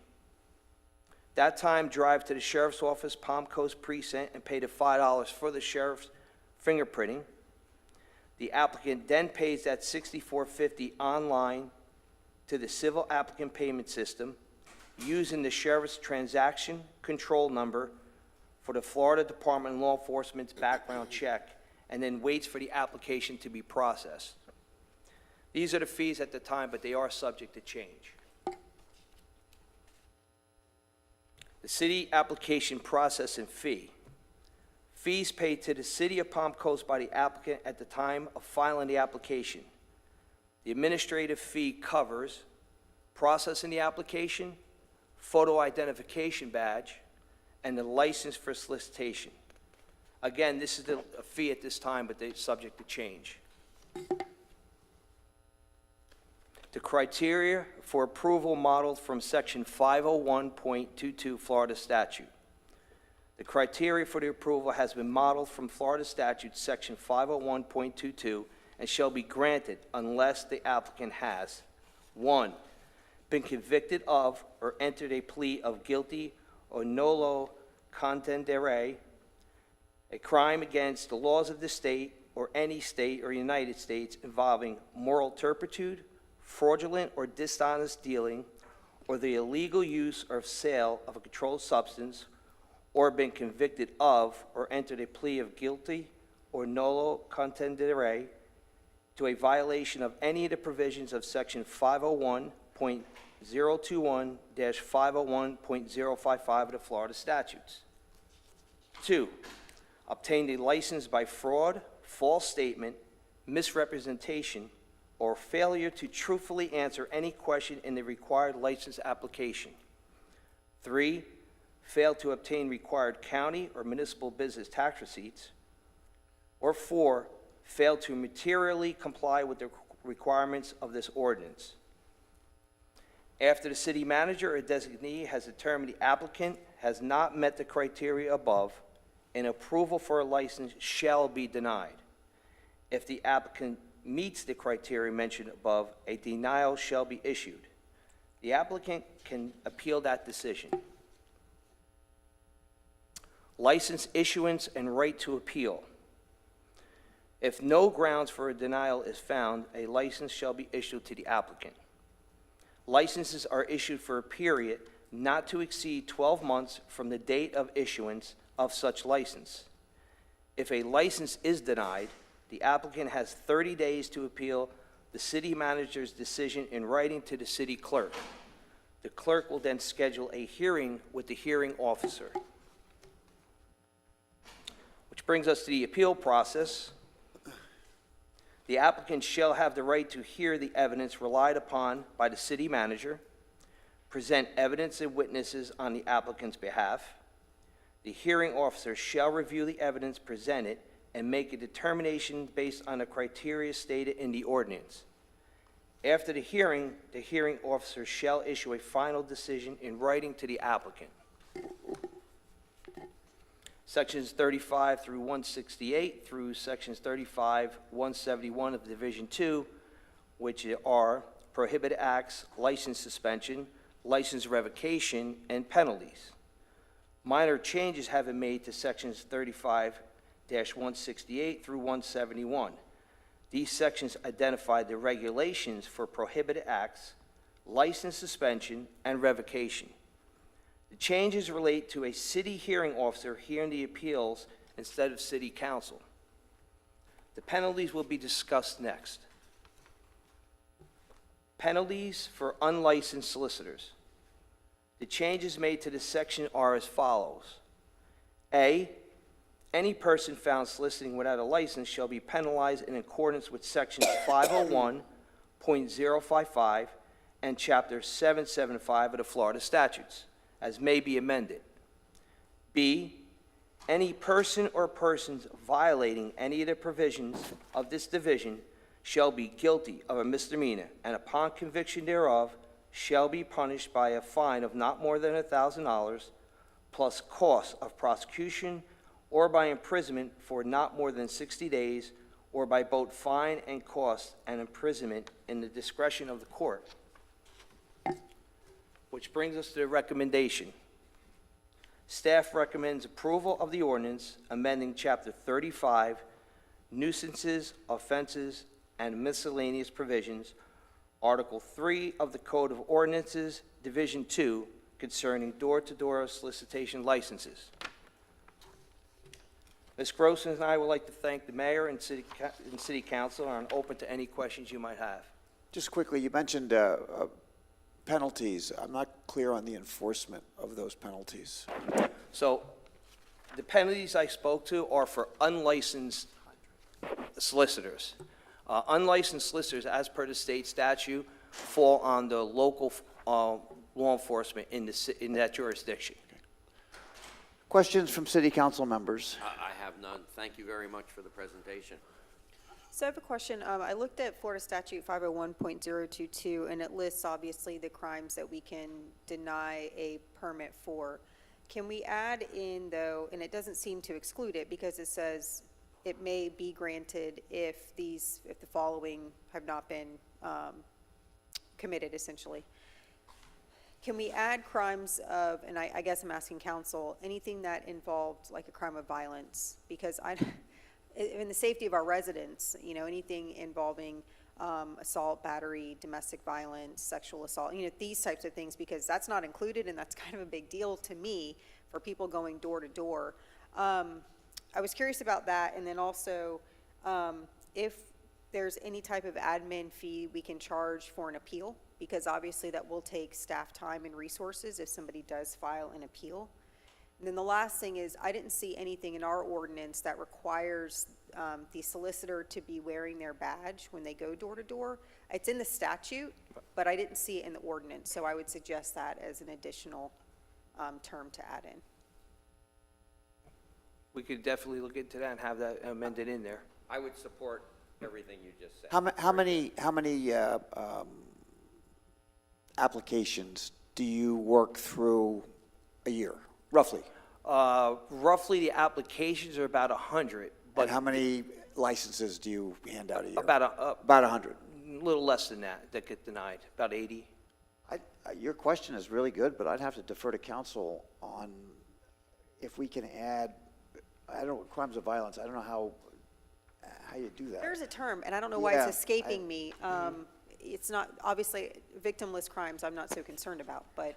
Yeah, no, I just. Yeah. So I'm gonna have to take a look at it. We modeled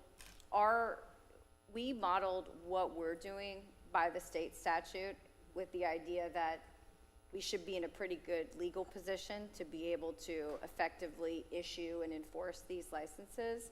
So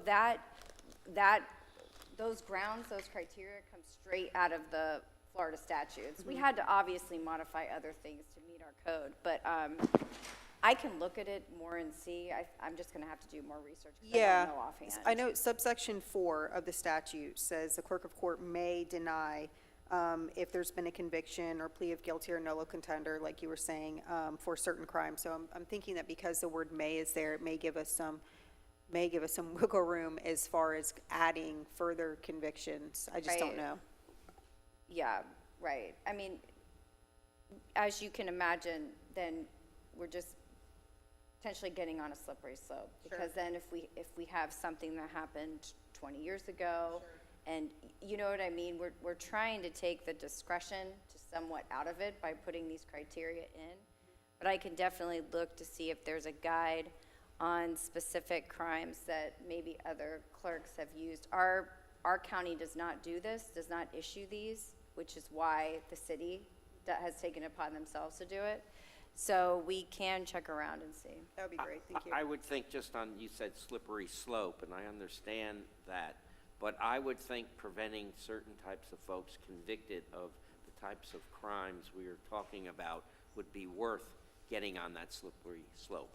I would not want a child molester knocking on people's door, or sex offender, or anything of that nature. And if we had to go to court and fight that battle, I think it's a battle we would be prepared to go fight to keep that off. Well, I don't think conceivably someone that's on the child child predator sex Right. registry could indiscriminately approach houses because they may have children in them. So I think that's probably something that automatically precludes them from being able to be issued a Or a license. violent sort of person. Yeah, too. I can check into it. And I mean, I would think we would be willing to fight that battle if we Well, had to. my question to council was really to make sure, so we're going to have to respect rights across the board. And we just got to make sure that we're not, Sure. that we're doing that. So that was the purpose. So I think you've nailed it. Yeah, Councilman? I do have a quick question. Thank you for the presentation. I'd just like to ask, is there a set of guidelines and restrictions that is given to each applicant when they make application for this license? And also, what are some recommendations that you would give to the public on safety precautions that they should take? Because you could have someone come up that has a license that's been stolen from somebody else. So what precautions would you recommend? Well, we do hand out the guidelines here. Okay. And this is our old application, so the new one is going to be a lot different, but they are going to get a copy of the do's and don'ts and what they can do and what they cannot do.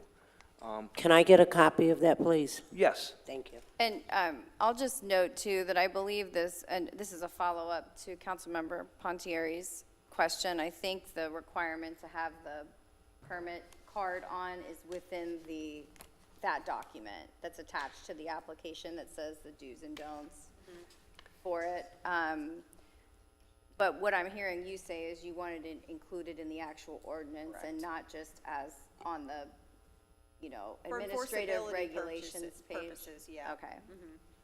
Councilwoman, I think you also asked about ID. I think there's a photograph to answer the Councilwoman's question all the way. Yes, the new IDs are going to be like our city IDs, no city emblem on here, but they're going to have a picture, solicitor on here, a number, and the expiration date also on here. And if you have a no soliciting sign on your door, are they required not to ring your doorbell? They are required not to ring your doorbell, and one of the things the city can take action upon, if they violate that, if we have the person who's there, we can take him before the city hearing officer, and we can either suspend or revoke that solicitation license for one of those infractions. But also be reminded that if they feel threatened or harassed, they need to call the sheriff's department immediately. Yes, okay. That's it? Thank you all for this initiative. So do we have Appreciate it. consensus, the council will come back and let us know whether that language is comfortably applied so that we've respected all the rights that we need to. Fair enough? Does that work?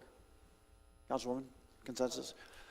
So what's the next schedule for this? Next week, is it? No. First read is November 2nd. Okay, so there's a little bit of time. So my recommendation would be to come back, and then council can suggest what language, and then we could wrap it up at that point. Okay? Yeah, this hasn't come for first reading yet. This is just a Okay. workshop, so it's the perfect time. If you have any changes like this, we can integrate them before they're noticed and out in the public. So we will make that change regarding inclusion of the ID card, and then I'll come back with information on crimes to be considered for denial. And then can we also look into some type of fee for the appeal process? Is that possible? Yeah, we can, but our fees are, we can look at that. I'll have to see what we do. There's what got do to we be some do skin in now? the game for somebody who's going to file an appeal. We just have when- the $50 administrative cost, Yeah. fee when we enter into it. Just as animal control, there is no administrative cost with the hearing officer, only at the code board with the quasi-judicial. I don't know that we have fees when BTRs are denied. I don't know that. Well, if we don't, then I'd say keep it consistent and don't worry about it, but I just want to make sure that, like I said, skin in the game, because if anybody could just file an appeal with nothing to lose, why wouldn't they waste our staff's time in doing so? So, just Yeah, I thought. can look at it. Okay. And that information is in your packet concerning the do's and don'ts. Right. Thank you. With the agenda. Thank you for your presentation. Thank you. Thank you. We'll move forward to the final presentation, which is item 7, a resolution approving a contract with MIE Inc. for City Hall interior modifications. Counselor? Sure. Thank you, Mayor. This is a resolution of the City Council of the City of Palm Coast, Florida, approving a contract with MIE Inc. and project expenses and contingency for City Hall interior modifications, providing legislative and administrative findings, providing for future amendments, providing for severability, providing for conflicts, providing for implementing actions, and providing for an effective date. Good morning, Council. Mayor Alphen, Eric Gibo, architect for the Stormwater and Engineering Department, and I am pleased to present to Council for approval Construction Services Contract Award for security upgrades to City Hall. Do we bring the mic a little bit closer so anybody listening can hear? There you go. Thank you. My apologies. A review of City Hall security was performed by Flagler County Sheriff's Department in conjunction with city staff to provide a security and safety plan for City Hall. The confidential safety plan was developed and finalized in March of 2021. Priority items identified include securing the Human Resources Department on the first floor, which was determined to be a weak spot in the building security, and the reception area of the administration suite on the second floor, which did not have a safe connection to a secured exit for staff. Since the completion of the report, the city has been actively working to address some of the high priority items. Corrections have been made to the community wing doors. A full-time security guard is now present in the main lobby since 2021. Screening of attendees prior to entering council chambers. Software has been implemented to alert all staff in the event of an active assailant situation, and additional security cameras and emergency call buttons have been installed in recommended locations to address the issues identified in the report. The projects associated with this presentation are to continue the progress the city has made regarding the security concerns identified in the safety plan. The Human Resources Department reception area will be revised to create a secured access into the back spaces of the department and address privacy issues by locating staff within one secured site. The administrative suite reception area will be also modified to provide a secured enclosure and exit to reduce staff vulnerability. A secured access into the finance department will also be created to control entry into this area of the building.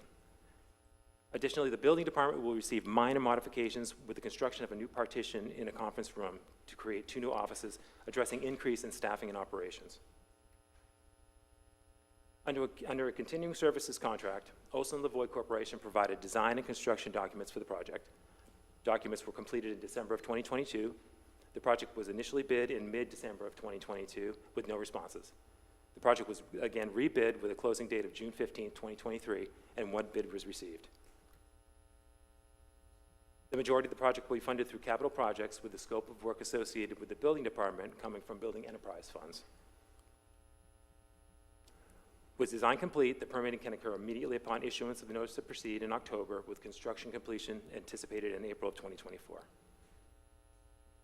City staff is requesting approval of the construction contract with MIE Incorporated in the amount of $304,405 and $150,000 to cover construction, administration services, contingency, and purchase of furniture. Thank you for your time, and I'd be happy to answer any questions you may have. City Council members, questions? Is there any way that we can use funds strictly from the building enterprise rather than capital projects? Is there a reason why we chose to use from both? And if so, what's that split, that percentage split?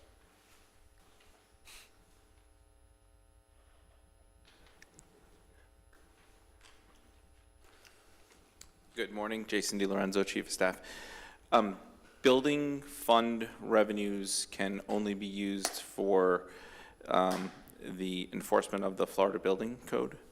So as these employees are charged within the Florida Building Code, the changes for these employees are charged with enforcing the Florida Building Code, only that portion can be spent from those funds.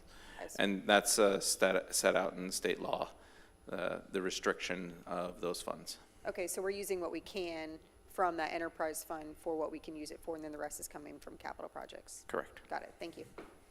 That's all I had. Councilwoman?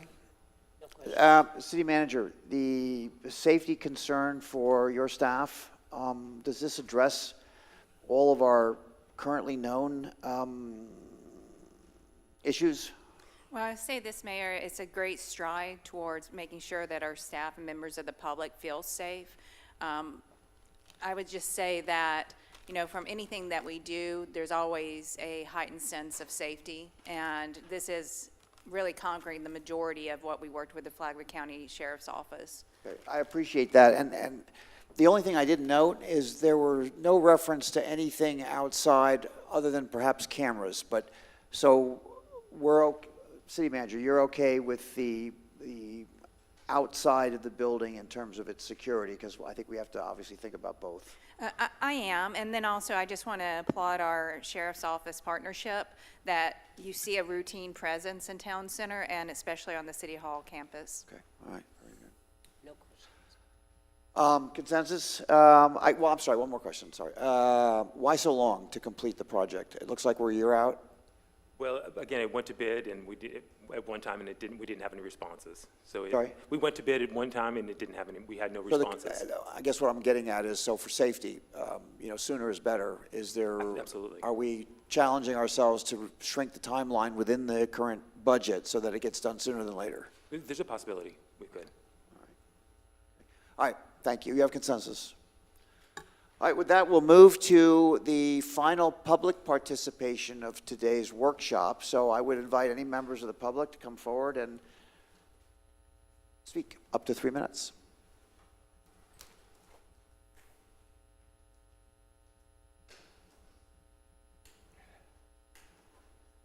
Good morning, Robert McDonald, Palm Coast. At last week's meeting, we discussed about the 14 parks in the city and didn't have any accessible equipment for children with special needs, and I haven't heard anything back from the city, so I was wondering what was going on with that. But then something else just crossed my desk that I don't know the exact number, but I'm going to be close, and I'm quite sure that Jason DiLorenzo can back up the number. We have approximately 11,000 vacant lots in the city. And I didn't think anything of it until I saw the Public Works Department cutting grass on a vacant lot. So I said, why are they cutting grass on a vacant lot? So my question is, and I guess this is going to have to be addressed by the Director of Public Works, how much is this project costing the taxpayers of the city? Because why should we as taxpayers have to pay a public works worker to cut grass and use our equipment, our gas, and more importantly, his time and his salary to cut grass on somebody else's property?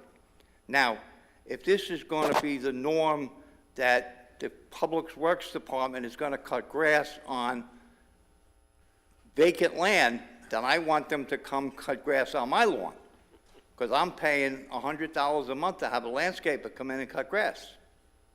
So I'm getting slapped on both sides of my face because I got to pay a landscaper, but yet here the city's coming in and cutting grass on vacant land. We all know who owns that piece of land. That's not a mystery. So why don't we send a letter to the homeowner of that land and saying that as of X amount of date, you are now responsible for maintaining that grass. If the grass or the property gets overgrown, code enforcement comes out and sends them a violation. No foul. Okay. Well, then send them a letter saying that they are now responsible for cutting grass, and the city of Palm Coast will no longer be responsible for cutting that grass. 11,000 vacant lots. That's insane.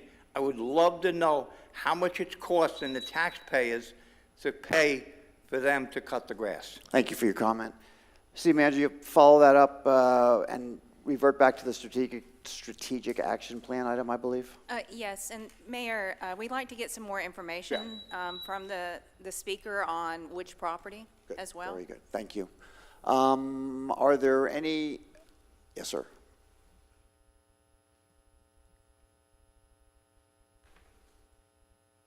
Steve Carr, Palm Coast. As the city grows, so does the traffic grow, and none of us like to wait in traffic. Mr. Carr, is this the same comment you made earlier? No, I'm not. I'm dealing in the general, not my street. Okay. Okay. And so what happens is the infrastructure is set up to move traffic, and when the traffic gets heavy on the streets provided to move the traffic, people tend to use residential neighborhoods to move traffic or to get away from the traffic and all. I would like to propose, that the city would definitely look into traffic calming devices that would help residential neighborhoods when speeding becomes a problem or excess traffic becomes a problem within their neighborhoods. That there's some way that these residential neighborhoods can get some help. Also, the traffic calming devices would help the sheriff department because it would free up more deputies to be able to fight crime.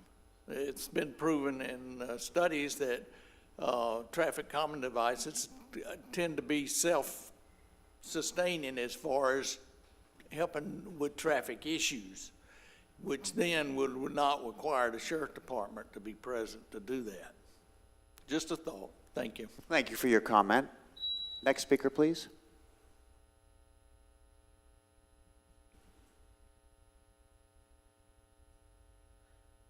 Celia Puglisi, Carson Lane in Palm Coast. First of all, I want to agree with Mr. Bob McDonald.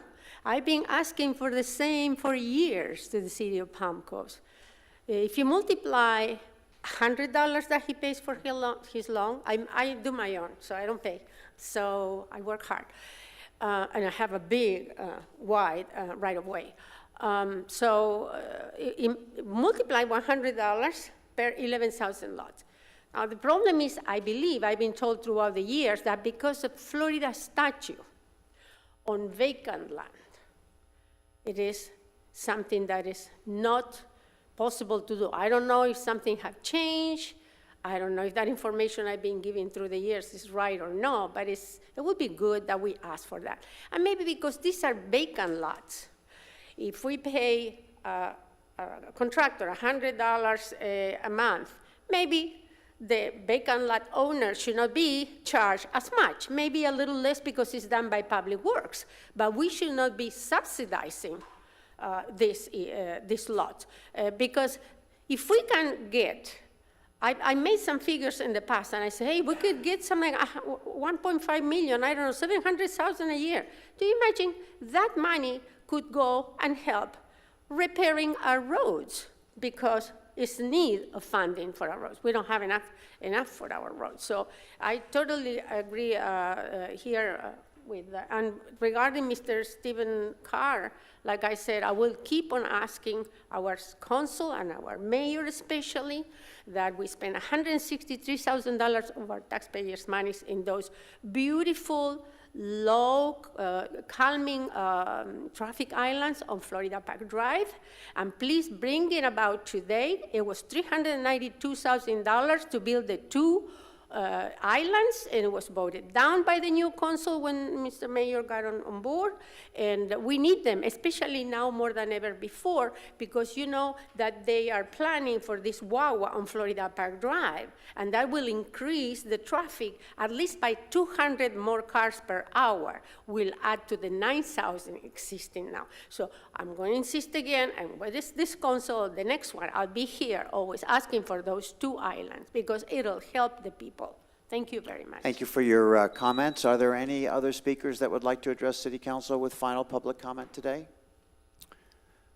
Seeing no one come forward, I will close public comment and come back to the dais for City Council members' final comments. I just want to say we all want to wish Council Member Kloufas's family good health and speedy recovery. Oh, absolutely. And I also think we want to wish our sister city, the USS Gerald R. Ford, who's now headed towards the Mideast with their carrier strike force.